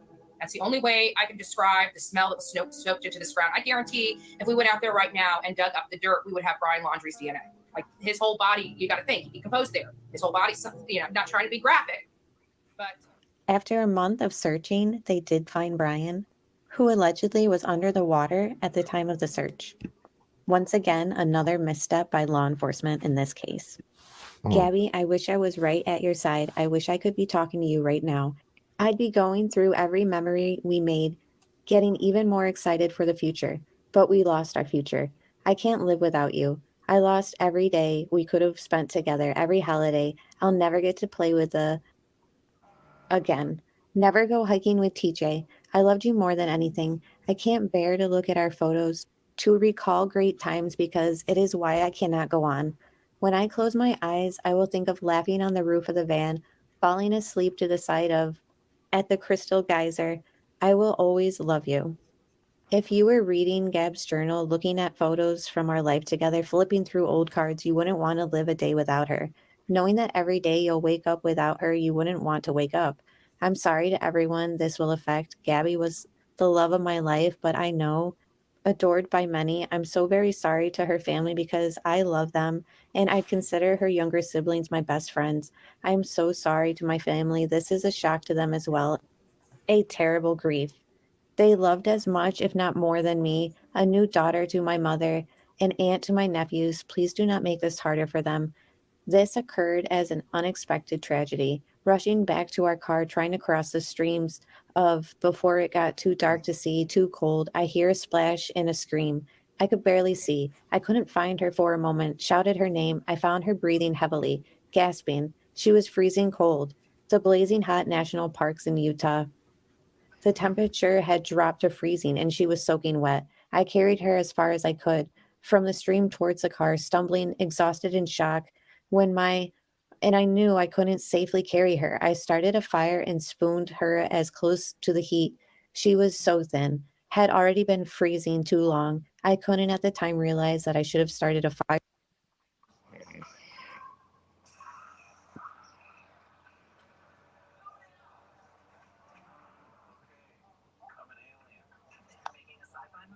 Hello?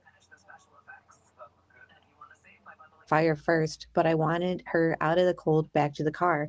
From where I started the fire, I had no idea how far the car might be. Only knew I was across the creek. When I pulled Gabby out of the water, she couldn't tell me what hurt. She had a small bump on her forehead that eventually got larger. Her feet hurt, her wrists hurt, but she was freezing. Shaking violently, while carrying her, she continually made sounds of pain.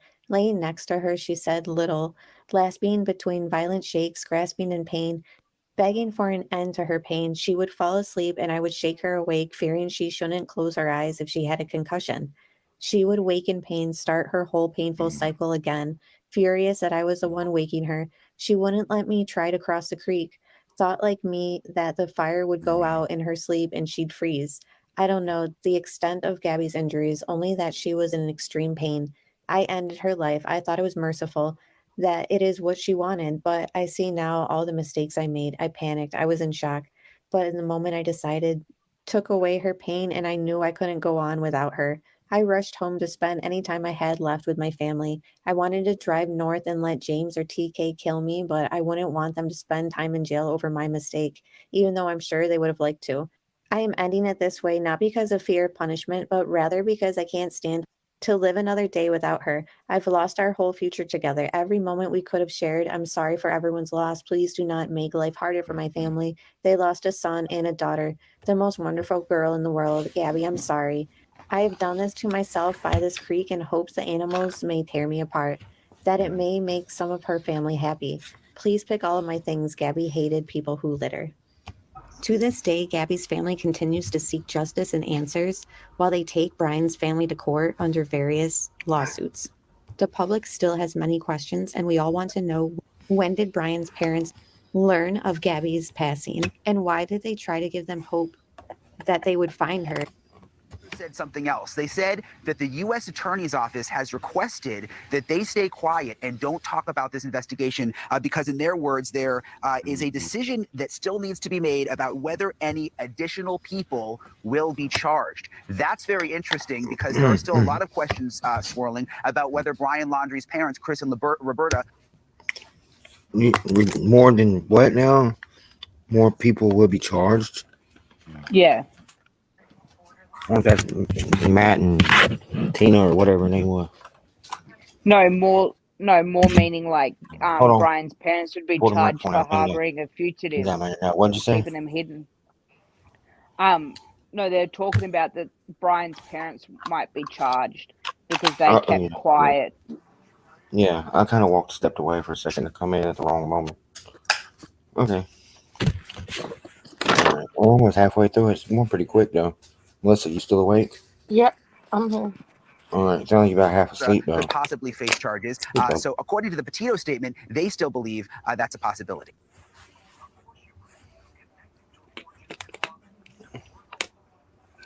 Gabrielle Venora Petito was born on March 19, 1999 in Long Island, New York. Long Island is about 35 minutes outside of New York City. Gabby's biological parents are Joe Petito and Nicole Schmidt. Although Joe and Nicole never married and separated after Gabby's birth, they remained a close-knit family that grew on both sides and shared a lot of love and memories. By the time Gabby was 3, she had adopted 2 other parental figures in her life. Both her parents married in 2005. Her step-parents are Jim and Tara. Gabby graduated high school at Bayport Blue Point in 2017. After high school, she worked various jobs, including at a grocery store and even a cafe, and became a nutritionist before the pandemic in 2020. Joe Petito is a sales supervisor and works for Time Warner Cable. And Jim, Gabby's stepfather, has been a career and volunteer firefighter for over 20 years. By August 2021, Gabby would launch her new YouTube channel and begin her journey as an online blogger and content creator, which was the perfect profession to invest in, considering it allowed Gabby to be creative and express her artistic side and let her free spirit run wild, as this allowed her to travel as well as create. Adventure and freedom are both environments Gabby thrives in, and she accomplished plenty of adventures before her light was unfairly snuffed out. You know, I was 20 years old when Gabby was born. She saved my life. I was going the wrong way in life. You know, made me the person I am today. From a little girl, all right? So she was always artistic, always. I mean, from the start. So when she was about 9, I think she was 9, we were painting her rooms and stuff like that. We were redoing her room in my house. And she had this idea of painting the walls purple, like a darker purple. And then we got this bright fluorescent pink, you know, in a can. And we put rubber gloves on, and we put our hands in the can, and we wung it at all 4 walls, all over the place. So the walls were almost covered. You know, like she was always into art. She was always into, you know, experiences and having fun and just living life. And, you know, up until the day that we lost, I can't express enough how relaxed and cool she is, you know, and she's always trying to look at the brighter side of things, you know. You can't fault someone for that. You know, there's so much negativity in the world, and you turn to this beautiful soul, and she just sees the beauty in it. Like, you don't see people like that a lot. It's kind of probably one of the reasons she's got so much attention, is because people know that she sees the beauty in everyone and everything, and that's awesome. She's amazing. She's the coolest chick you'll ever meet. I'm a protective father. If my daughter cries, I'm gonna fix the problem. You know what I mean? That's how I am. I don't like to see that. She was happy, genuinely happy. She's like, "Yeah, come on, let me show you this." She'd want to take you. Let's go. Jump in the car. Let's just go for a ride. We'll check it out. We'll go to the beach. Just listen to the ocean. Look at the waves. Look at the sand. Watch the sunrise. Watch the sunset. She did a lot. She was very busy. She loved her friends. She was a beautiful artist, brilliant artist, just so talented. Yes, 5 siblings. They fought growing up, but they got closer as, like my son is 18, and they got very close. And they went camping together before they left for this trip. Blue eyes, blonde hair. She typically wore very modest, casual outfits, t-shirts, shorts, sandals, flip-flops, things like that. She liked to have her hair in a ponytail and sunglasses. She's a beautiful girl. I think she was just the type of person that was free. She went and did what the day took her. You know, she didn't have a plan. She's an absolutely beautiful soul inside and out. She's incredibly artistic, creative, loving, caring, free-spirited, just wonderful soul. She enjoys life. Beautiful. She was creative, artistic, talented. a genuine person, and we all loved her so much. Everybody sees the pictures of her out there as an adult, but when I close my eyes and I think of her, I still remember a little blonde hair, bright blue eyed little girl with her hair up in, ponytails, and always smiling no matter what. I have to think of like a good word. Just stick here anyway. But what's like the first thing that comes to mind when you did it? When I think of Betsy, definitely empowered.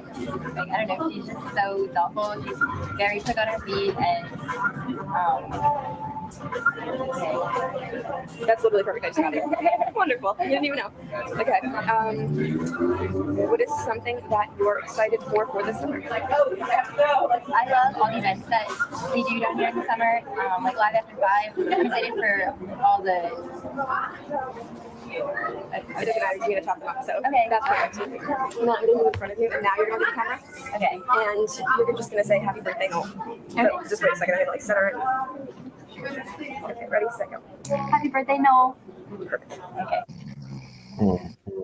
Gabby's childhood friend Nikki describes Gabby as Petito is sweet, free-spirited, and selfless.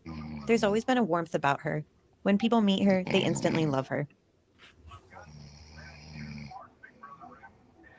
Roughly 2 years ago, I got a message on Bumble from her friends, and it you seem so cool. I want to be your friend. Can we be friends? And I was like, of is that who I course. think it And is? from there, we started hanging out every day. And Hey, it's kind yo, of weird wait. to say I met her on Bumble for Friends. People always laughed at us for that. Hello? But hey, glad she came into my life. She's Yeah, hilarious. that's who I think it is. And she always made me laugh, always. And she's easygoing. She's like, hey, I love nature. Hey, camping, why not? She's gorgeous. Ayla.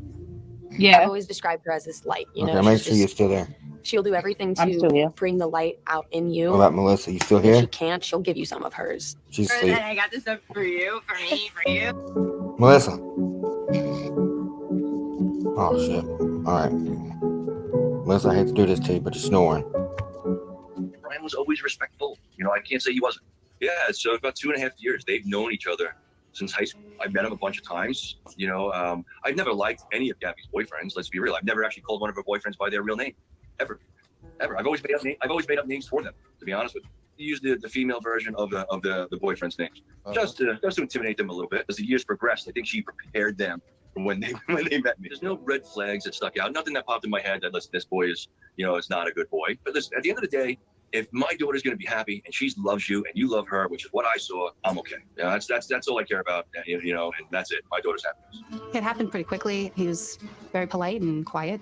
Every time he would come over, he was polite. He talked with our other children as well. They got to know him and they liked him. So Draw them pictures and stuff. He would read books to my little one at night before bed. So he just seemed like a nice guy. We are right outside Capitol Reef right now in a free dispersed camp spot. In July 2020, Gabby and Brian both the announced voice their sounds engagement on Instagram. It This is does. Gabby's post on that day. Here's We'll a talk about picture that a from little our bit. first date because I have so much love for you. Brian asked me to marry him and I said yes. You make life feel unreal and every day is such a dream with you. Brian's post on his Instagram states, my biggest fear is that one day I'll wake up and it will all have been a dream, because that is what every second has felt like since the moment we found each other. Till death do us part, or until I wake up, I'm so happy the answer was yes. Love you, honey. Gabby's childhood friend Nikki said Gabby seemed happy in her relationship with Brian, though she added that she thought it was strange the pair got engaged so quickly. She added that the proposal was a surprise for Gabby, but that she was excited and happy about it. The couple had begun to think about wedding plans and asked Nikki's cousin Steven to photograph the event. Nikki wasn't friends with Brian in high school herself, but did know some people who knew him and described him as quiet and nice. The other night, Kayla. Huh? I thought I took her out to drink. Gosh, hold on a minute. All right, sorry. I had to get that out of there. Sorry, Melissa. You had to go. No hard feelings, but yeah. But well, the other night when I was texting that person, I had it on the screen texting him. Yeah. Didn't he say his name was Steven? Anthony. Huh? Yesterday. No, it wasn't yesterday. Was it yesterday? Yeah, when you were texting a friend of that person. Yeah. His name was Steven. Pretty sure it said Anthony. No, it might have been Anthony. I don't know. Okay. Might be right. No, that I didn't like that date very well. It was okay. All right, here we go. They seem like such a nice couple. But a lot of couples look nice on Instagram. I was concerned with them spending that much time together because when I was last seeing them and everything, they were rocky. Oh. I feel like Brian never thought that he was going to be enough. And obviously he sees the beauty in Gabby. She's gorgeous. And jealousy can turn into rage. By all accounts, it seemed that Gabby confided in her friend Rose. It's also been reported by Rose that Gabby told her that Brian heard voices.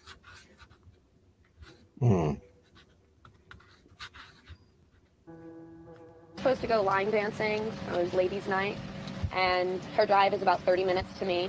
And halfway there, she realized her ID was missing, and so it caused a really big argument because Brian just didn't want her to go out, and it was a jealousy issue, and it caused a huge argument between them. And she came over and cried and just talked to me about what happened and told me all that she was comfortable telling me. Did you feel that their relationship was getting more problematic? I do believe that their relationship, as they kept going on, was getting a little, problematic. I mean, just seemed like there was more and more arguments, and everything she did, I feel like, he thought was wrong. And There really isn't much that we know about Brian Laundrie. What we do know is the following. He was born on November 18, 1997. Growing up, he was described as a chubby misfit and a loner while in school, and was not into social media until the couple embarked on their ill-fated cross-country travels. A longtime pal of the 23-year-old fugitive told The Sun that Laundrie was a heavier-set social outcast as a 14-year-old when he weighed almost 40 pounds more than he does today. These last 2 years were the most public and open he has ever been. He's a pretty disconnected, off-the-grid type of guy, not the selfie type. He's the type of person that would be able to drop everything to secure his means of not being captured and to evade arrest or evade prosecution from what seems to be a pending crime, the pal said. In middle school, Laundrie had 0 friends and was very quiet. He was a bit of an outcast when he was younger. He was just so to himself. Brian cut his hair and lost weight in high school. The classmate also noted that guns were a common interest among Laundrie's small circle of friends in Long Island. The gun laws in Florida were a lot less restrictive than New York, so it was interesting for him to move to another state that allowed that. Adding that he's freaked out about the possibility that Laundrie will contact him while on the run. The reason it would be me is his other very close friends were also very close with Gabby, but I just was very close with him. He might think I wouldn't hold some stigma or I wouldn't care about the matter. I get calls from unknown numbers and from blocked callers and my heart drops. I just think it's going to be him on the other side. You never know. Besides being 40 pounds overweight, the classmate also describes Brian as having an underbite that made it look like he kept chewing tobacco in his lower lip. He sat alone in the cafeteria, identifying with the phrase, "Eat the spaghetti to forget your regretty." Brian struggled with anxiety. Kids who claimed to know him later described his life as lonely, but over time, Brian grew to like being alone. He took his hikes by himself and spent a lot of time drawing. It seemed as though Brian made more drawings than he did friends. He was a skilled copycat artist. He screen printed t-shirts with faces of popular animated characters like Bart Simpson and Hellboy, and seemed to be obsessed with the author who wrote the book Fight Club. After entering high school, Brian decided to change. He adjusted his hairstyle and made a few friends who shared his interest in guns and stuff. Still, Brian struggled socially. He got into yoga, which attributed to his weight loss, and by the junior year is when he found the courage to talk to Gabby Petito. The two were opposites personality-wise. Gabby was an extrovert. People described her as a bright light, whereas Brian's idea of socializing involved hanging with 1 or 2 or more people to play with UV paint in the dark. Sometimes he hated the entire human species, which seems to be reflected in his artwork and even some of his Instagram posts. Gabby loved the beach, and that gave them something to discuss. When the first two started talking, Brian's parents had just purchased a new Florida vacation house in Sarasota County, a popular travel destination for college kids on spring break. Brian's parents owned a couple of properties, actually. The one in Northport, Florida, had a swimming pool, and Brian had his own bedroom there with a life-size Darth Vader helmet on one of the shelves. Gabby loved Star Wars also. While they had opposite views on certain subjects, the two agreed on certain things. Littering was bad. Forensic Files, a television show about violent crimes that are solved using forensic science, was good. And they both seemed to like the outdoors and obviously travel. After graduation, Gabby embarked to Cape Fear, North Carolina, while Brian found work at a local Long Island garden center where he lectured his coworker Michael on the benefits of yoga and was known for always having clean hands despite the fact that part of his job was supposed to entail working with plants and soil. I thought he was a weirdo, Michael later recalled. He never came across as the kind of person that would be the killing type, but he did have the tendency to be, I don't want to say the wrong thing and make him sound worse than he already is. He was the kind of guy who would get pissed off pretty quick. In Cape Fear, Gabby worked at a seaside restaurant called Smoke on the Water, where she made countless friends and worked in a hot kitchen. Eventually, her pretty face and sparkling personality earned her a front spot at the hostess stand. She loved the ocean and the Carolina beach walk. She applied to Cape Fear Community College, but never enrolled. During the same time, Brian was allegedly couch surfing back in Long Island. His parents had sold their home and taken off to Florida, leaving Brian, who wanted to stay in Long Island, to live off generous former classmates. By then, he'd made a few close female friends, all of whom considered him like a brother. Brian lived with one of those girls for 6 months and continued couch surfing until Gabby returned home. It was almost as if he was waiting for her. Gabby returned from North Carolina to Long Island in January 2019. Winter on the south shore of Long Island paled in comparison to what Gabby had seen in Cape Fear. She longed to travel again. Ever since meeting Brian during her sophomore year, she'd felt like, I just want to do fun, cute, adventurous stuff with somebody. Brian felt the same. The two started hooking up that July. For the first real date, they ate sushi on the beach wearing aqua blue sweatshirts that matched Gabby's blue eyes. To Gabby and Brian's high school friends, the relationship appeared to be toxic from the start. A friend later recalled, one minute they'd be all over each other, then the next he'd be like, we're fighting. They always had some drama. But when the relationship was going well, it appeared people envied them. But when the relationship was rocky, the same people would ridicule and be like, oh my gosh, just break up and spare yourself the drama and everyone else from having to hear about it. No one doubted that Brian, in his own suffocating way, loved Gabby, though. But his insecurities ate him alive and warped his idea of what counted as romantic. When Gabby visited Brian at the garden center and chatted with Michael, Brian would come up behind her, draping one of his suspiciously clean hands over Gabby's shoulder and pull her in for a kiss that left everybody but him feeling super awkward. Another post from 2020 is here in October. Brian wrote, never got around to posting these. I'd die just to watch all of our memories on repeat. Never loved anyone as much as this girl. July 4th, 2021, at the day that they started their trip, Brian wrote, downsizing our life to fit into this itty-bitty van was the best decision we've ever made. With the limited space, we wanted to take advantage of every inch, while also keeping everything minimalist. Definitely felt inspired by a lot of other van lifers on YouTube, but we came up with a completely original layout. Barely spent anything on the conversation and couldn't be happier with the outcome. Van tour coming soon. Sacrificing space to wake up in nature every day has been no sacrifice at all. Cross-country road trip with Gabs Petito. Brian clearly wanted everyone to know that Gabby belonged to him, sort of like a possession. As Gabby grew more and more on her social medias, so did Brian's insecurity and jealousy over her success. August 12th is a key date in the timeline. Two things happen. Gabby posts on Instagram referencing a calm Monday morning hike in Arches National Park. But August 12th is a Thursday. The post could signal that they've been there the entire week. The couple also gets into a fight in Moab, Utah. Police are called, and body camera video shows Gabby in tears. Some days I feel like that OCD. You see this gets worked up sometimes, and I try and really distance myself from her. Laundrie tells police that traveling together has created an emotional strain between them. The couple is separated for the night. Petito in the van, Laundrie, goes to a hotel. No charges are filed. Brian is back on Instagram the next day, August 13th, with a lengthy post about destructive economic practices and living with less. It's his last post. 5 more days of silence. Then on August 19th, an 8-minute YouTube video about Gabby and Brian's cross-country trip is posted to their account, Nomadic Static. And we're kind of like in the desert. Maybe a few trees. Then Gabby posts on Instagram, but something is different. It is her first post of the trip without a location. Gabby's father, Joe Petito, FaceTimes with his daughter 2 days later on August 21st. She says she's in Salt Lake City, and her dad notices no red flags. August 25th, Gabby's final Instagram post. No location, just this caption, Happy Halloween. That day is also the last day Gabby's family says they heard from her. A phone call saying that she was in Grand Teton National Park in Wyoming. 5 days later, August 30th, a text from Gabby's phone to her mother. No service in Yosemite. 2 days later, September 1st, Brian Laundrie returns to his parents' home in Northport, Florida in the van, a 40-hour drive from Yosemite. Gabby is not with him. We were working on her website. You know, she was telling me about the trip, where she was going, and, you know, all this other stuff. She, you know, said, listen, I'm going to have some bad reception, you know, in certain spots, so I'll call you when I can. You know, I'll let mom know I'm going to be calling her. All right, cool. You know, and then we were working on her website and she had some problems making the email address work, you know, for nomadic static that she was doing. So I'm not a techie guy, but I sat down at my computer and we YouTubed it and we figured it out together. You know, I sent her some food through my Domino's app and we would just laugh and having a good time, you know, trying to make it work. It was frustrating off the start when we couldn't get the email to work, but we got it. The last thing I said to her, my very last sentence was, I love you. And her last sentence to me was, I love you too.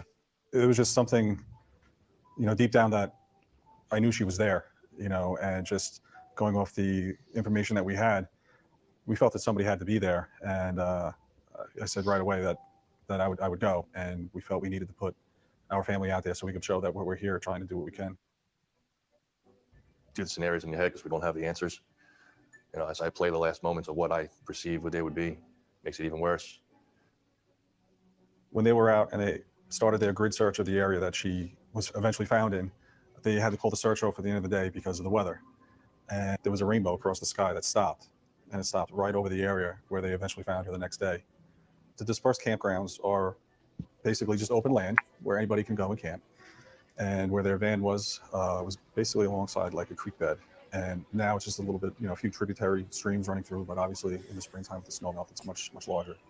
So you have to cross over this creek bed, this rock area, and go through these tributaries. And then once you get on the other side, it's just some trees, you know, sparsely placed throughout, and a lot of sagebrush, a lot of low brush. And it's actually on the borderline of the Bridge of Teton National Forest. And it was about maybe 40 feet away from where the Grand Teton National Park starts. And, there was the remnants of a fire ring there. And you can see where those rocks have been moved to make the fire ring. There was a clearing where I would assume, knowing I have a similar tent, where I would place my tent, and that opening would face out overlooking the mountain range. A lot of people go down to go by the creek and stuff like that, but not many people cross all the way over to go over there. It's definitely not an area that's heavily trafficked. And it wasn't until the day the sheriffs allowed us to go out to where they actually found her body, and we wanted to go out there, and we got flowers, and I made the cross that was on everybody saw on the news. And as I started placing the rocks, I looked up, and a chipmunk came out of a hole right in front of me and sat at the edge of the cross and just sat there and didn't move while I placed all the stones and laid the flowers, and just sat there and watched me. And I kind of went back and thought, maybe that was Gabby with me kind of walking, you know, a couple of days before, and maybe this is her back, you know. And it's just things like that we've been seeing that it just reminds us of her. The house that we stayed at, there were these couple chipmunks running back and forth the whole time. Never seen it The whole time. They would come and On stop Long and Island sit stuff? there for a second, Hold on. start off again, you know, and they were just hanging out with us the whole time we were together. Do what? You say What? something? Did you say No. something? Oh, okay. My bad. I thought you said something. You know, so It's just little things like that. I guess there was some clothing that was identifying and stuff. they described a piece of clothing to me that matched one of her favorite sweatshirts that we knew was hers. It was the exact spot that they found her. Yeah. So I laid the cross directly over where her torso was, and I was told the direction in which her head was laying, and that's where I placed 2 flowers in the ground right there. He was found, I guess it would be in front of a tent, or if that's what was there, or just in front of the fire ring. There was definitely a fire ring there, and she would have been right. And it wasn't far from the van. It was a 5-minute walk, you said, something like that. They found remains, and we knew it was Gabby, even though we were hoping it wasn't. It's hard. It was the hardest thing I've ever had to listen to. It didn't hit me right away, and for a few seconds. But I knew she was gone. As a mom, I knew she was gone. I didn't want to admit it, but I felt it the night I found out the van was in Florida on the 11th. I felt in my heart that she was gone. Gabby's remains were found on September 19th. The coroner determined that Gabby's corpse had laid in the wild for 3 to 4 weeks, pinpointing her time of death between August 27th and 29th. According to news reports, Gabby's body was found on the declined slope of a creek bed. but there were no signs of struggle on the ground itself, indicating that Gabby was likely not murdered at the site where her body was found, and suggesting that Gabby might have been killed inside the tent, then carried out, placed on the creek bed, then packed up and carried away, taking any signs of struggle with it. Furthermore, Gabby was barefoot. Her shoes were found near her body, indicating she might have been in the tent at the time of her death, since campers will often take their shoes off and leave them outside the tent door. Mom and Dad have some new tattoos that resemble that of Gabby. Would you be willing to tell us about that? Yeah, these were tattoos that Gabby designed herself. She was an artist, and I wanted to have her with me all the time. so we all. I feel it. It's helping me.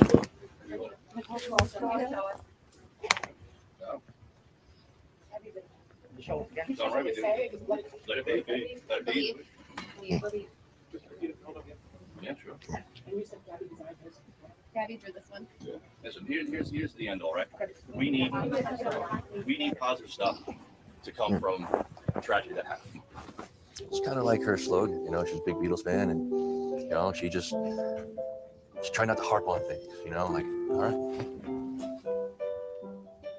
I'd been overdoing it. You know, it's the 60s and we were just getting grazed and stuff a lot of the time. And so I went to bed and wasn't feeling too great inside in myself. And in the dream, my mother came into me in the dream, and she died maybe 10 years previously. And so when someone who you've lost comes back to you in a dream, it's a miraculous moment, you know, because you're with them. And your mind doesn't say, wait a minute, you shouldn't be here. You're just with them. And so it was really nice, you know, because there's my mom, and oh, mom, you know, very emotional. And she seemed to realize, it's all going on in my mind, of course, but, you know, forget that. She seemed to realize that I was going through struggles. And she said, it's going to be okay. It's all really going to be okay. She said, just let it be. I went, ah, I felt great. Then woke up and thought, what was that? What? And I remember the dream. What did she say? Let it be. And then I sat down at the piano and wrote the song. I had a lot of emotion because of who'd said it and my situation. So that kind of translated to the record. And I think that's why a lot of people like it.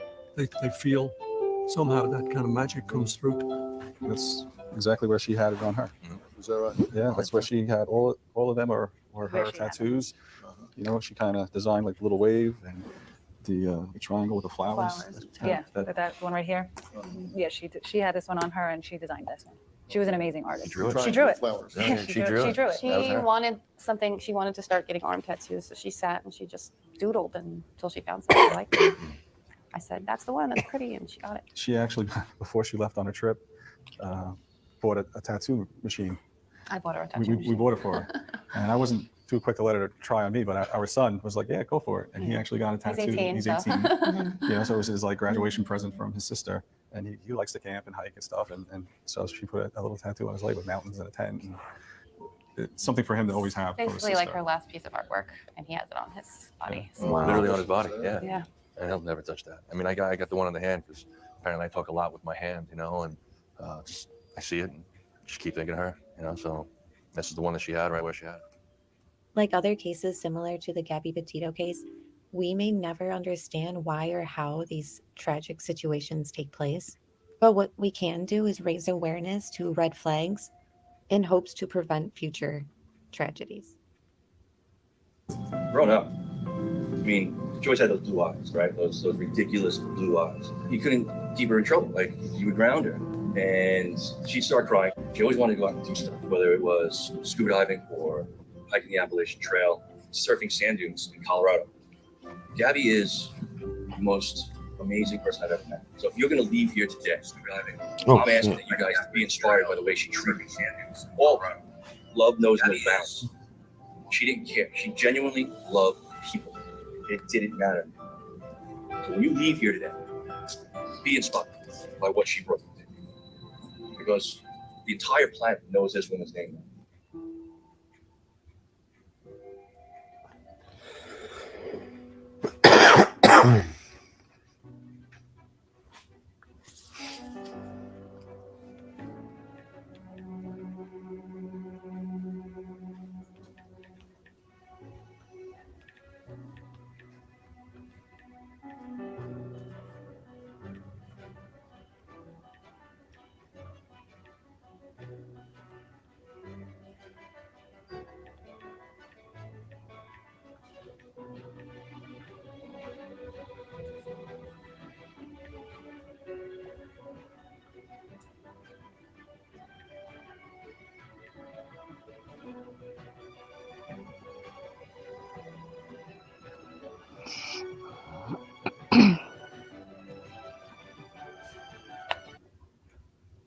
Oh wow, it's over. Yeah, All that was right. interesting. It was very, very interesting. Um, I don't know. I'm lost for words. Literally, I don't know where to begin. I mean, Sort of answers some questions out there as well. yeah, I mean, Where I names believe. came from. Yeah, like where like Matt came from and Sabrina. Uh, yeah. Hmm. Yeah. I'm lost. But that's awesome, and I love that. I'm glad I came across that because that kind of clears some things up. Yeah. So yeah, I don't know what to say. I mean, I probably just lost a friend because of that, but still, I mean, I ain't saying he did do it, and I'm not saying he didn't do it. I mean, but I feel like that. Yeah, but it legitimately- paints a big picture. It does. I mean, it tells you more what the timeline said that they said. Yeah. I mean, timeline and what really happened. I mean, I'm glad I came across that. I really am.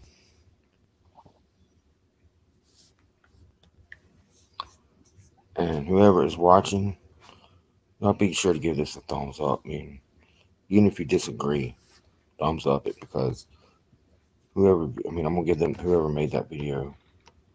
I'm gonna give them a huge shout out because what was that? That whoever made this video. I mean, y'all get ATS News. Great job. I love the video. I love it. Huge shout out.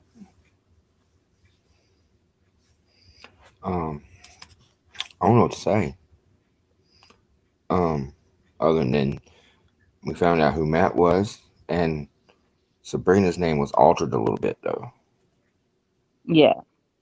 So, I mean, you got anything to say on it? No, it just paints a bigger picture and makes sense where names have come from Yes. and Yeah. whatnot. Yeah. Yeah. Sure does. That's crazy though. I mean, I don't know. Kind of want to edit like after the stream, kind of edit part of it and just go straight to that, and Yeah. just continue it, the rest of the way out. But I don't know because they did find Jolisaa too, and that's important too, though. So Yeah, I saw that. yeah, yeah, that's crazy though. Oh my gosh, I don't know. I'm lost for words. I really am. I wish Melissa was awake to finish it, but she can go back and rewatch it. Oh, she went on out. Yeah, she must have realized she was asleep. Sorry, Melissa, if you're watching. You started snoring, so I had to kick you out. I'm sorry. We still love you, though. I'll still love you. So, yeah. Did you watch Did you watch part of some of the stream whenever it was at your appointment? No, I haven't watched any of it, so I need to catch up. Yeah. Yeah, that's crazy though. But they showed what the hell? They showed part of they showed Jolissa's card. I mean, it looked like a crumbled up piece of aluminum foil. It was terrible. Oh wow. Yeah. Yep. And I like my screenshot too. That's awesome. My thumbnail. That's so cool. I'm gonna click right there. We still have 7 watching. Can we get a hello? Because you guys say that was the greatest ever. So, yeah.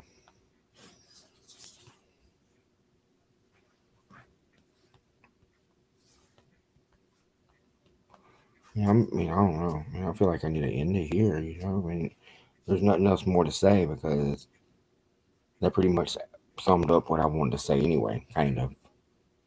Yeah. I don't know. But what you about to do for resting? I guess I don't even know what time it is there. It's 5:25 p.m. Oh, yeah. I don't know what I'm gonna do the rest of my night and won't yet. And you. Yeah. What you about to do? Chelsea at work? Yeah, she finishes at 6 and then we're going to Mum's for dinner. What y'all having tonight? Pork chops, I think. That sounds good. Grilled, fried, baked, what? Fried, I think, yeah.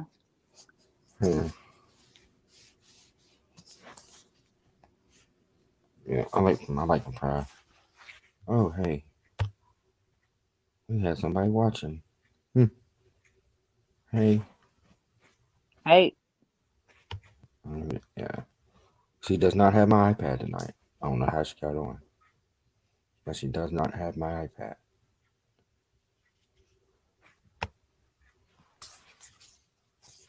Oh, do you know that person? Yep. Very well. I've been knowing her for 26 years. Mm-hmm. And they live right down the street. Well, not down the street, but like 20 miles away. We grew up together. I met her when I was 13 years old.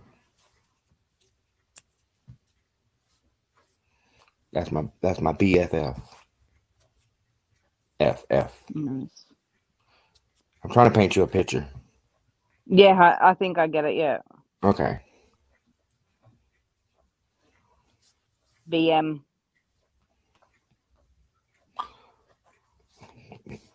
You said what she do? She's Chelsea does what now? She works in childcare. That's what it was.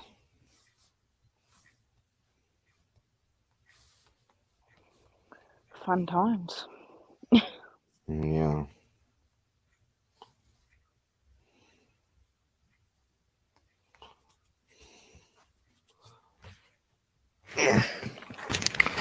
Yeah. Yeah, it was a sad story.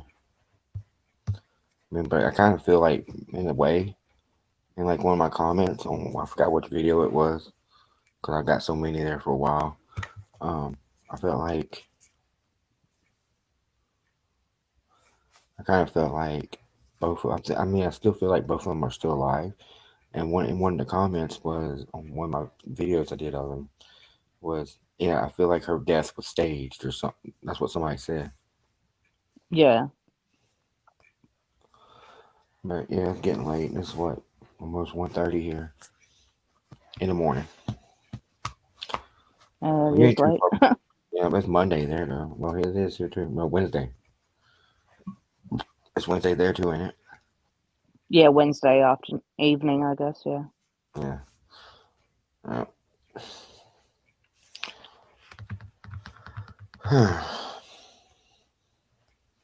Yeah. So what y'all gonna do after you get back from your mom's? Don't know. Probably just watch TV. Anything in particular y'all gonna watch, maybe? Chelsea's been watching Sam and Colby on YouTube. They're like paranormal investigators. Yeah. We have 9 people in here. 9. That's awesome. So hit that subscribe button. Hit that like and that share, because that video I just played for everyone. That's thumbs up right there. So hit that thumbs up. So you got how far is she work from you? How far is her work from y'all? Oh, like a 10-minute drive. So finishes at 6, probably get home about 6:20 something. Yeah. And then we'll leave to go to Mum's. Okay.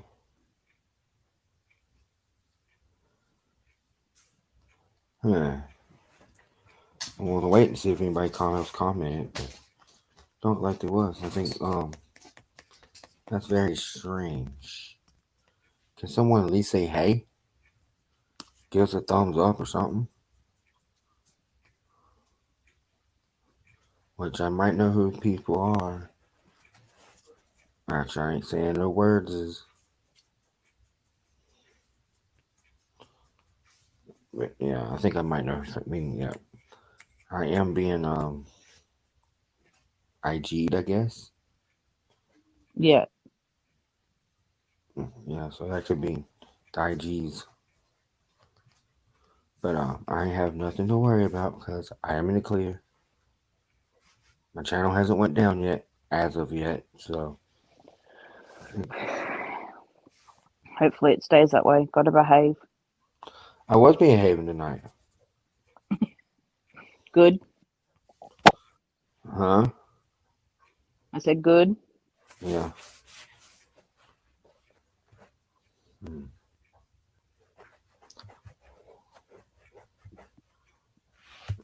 Uh-huh. She said, no, I don't have your phone, iPad, on my phone. Go to sleep. You ain't past your bedtime, chick. She usually goes to bed with the chicken, so yeah. She goes to bed like as soon as it gets dark and wakes up before the chickens. Oh, wow. Yeah. She's always been like that. Her whole life. And every once in a while she'll stay up to like 10, 11 o'clock watching TV or something. But it's very rare.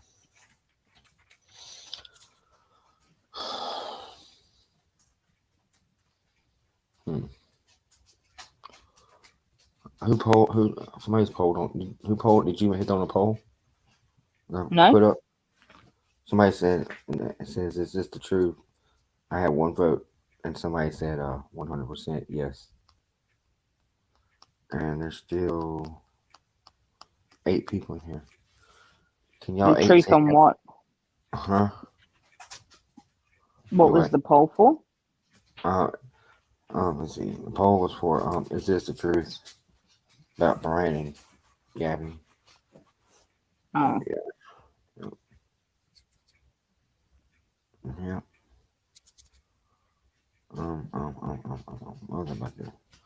And next whoever is my subscribers, I'm going to put my other channel link in the chat and in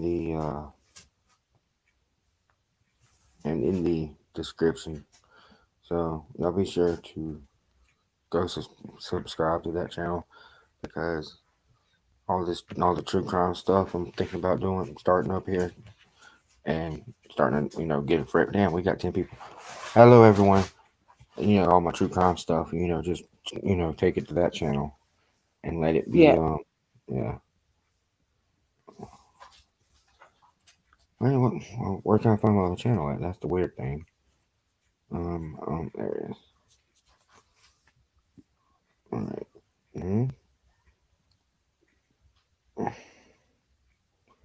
It won't copy, Kayla. All right, cool. There we go. I'm gonna add it to the thing. Whoever wants to. Something went wrong. What happened? Did I get a block? I blocked. Did they block me?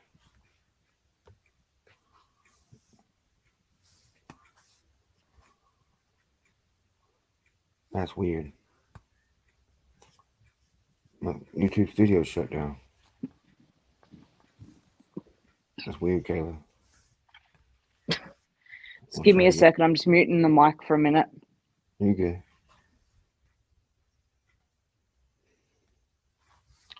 I got it. Cool.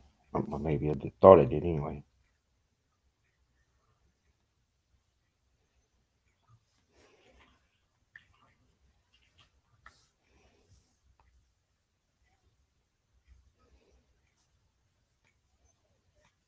Didn't hit the save button.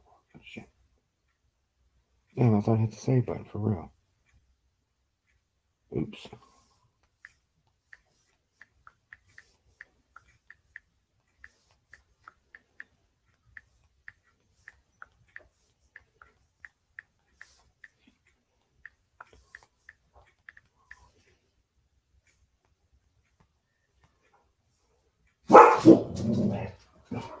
Dumbass dog.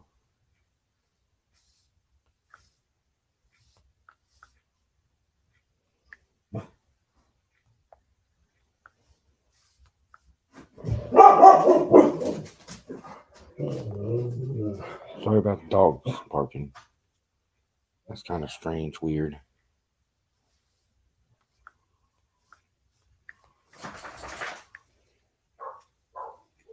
Oh, fuck me. All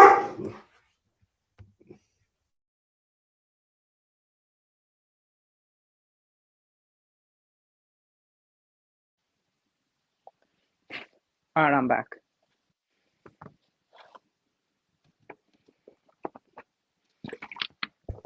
Yeah, go lay down. Go lay your butt down. Get over there and lay down, stupid. I am. Don't call me stupid. You are stupid. Well, I didn't mean it like that, though. Sorry. He acts stupid sometimes. Yeah, we got set. We'll drop back out. So yeah. I mean, I hope I didn't ruin that last night. I doubt it did, though.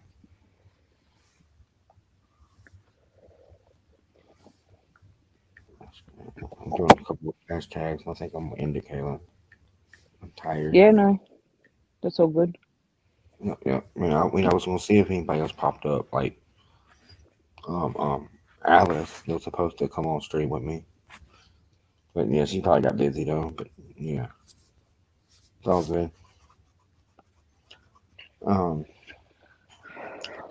I think that was a pretty good stream though. I mean, there was a lot of people in there during the beginning. So. Oh yeah, that's good.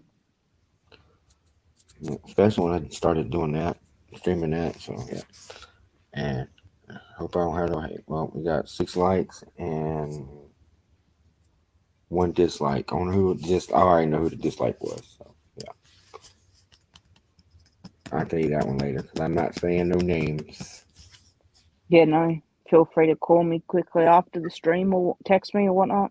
Yeah, yeah, that's cool. I'm gonna put this in there and I'm getting off. Yeah. Yeah, but I was gonna ask you, y'all ever grill out, Kayla? Huh? Y'all ever grill? Like barbecue? Yeah. Yeah, sometimes. There's a certain way y'all have to do it. Y'all do it, I mean? Yeah, in the warmer months, though. Like in summer. Oh, okay. We got, I don't know if you call it a grill, a smoker, or what, but it's both. Yeah. Oh. Yeah. Yes. Everybody that's watching, go sub my other channel. I'm not gonna put it in the chat, but I'm putting it in the description, so y'all go check that out. And I'm about to be out of here. I want to go outside and smoke me a cigarette. All 3 of my electronic cigarettes are dead, I think. Yep. All right. We'll hop off here, Kayla, and I guess if I start to go live tomorrow, I will let you know. Yeah, no worries. I'll be there. All right, and I might call you for a second though, because there's a few things I need. Also, yeah. All right, cool. All right, everyone, peace. Love y'all, and don't forget to subscribe and subscribe to my other channel too. Peace. All right, bye.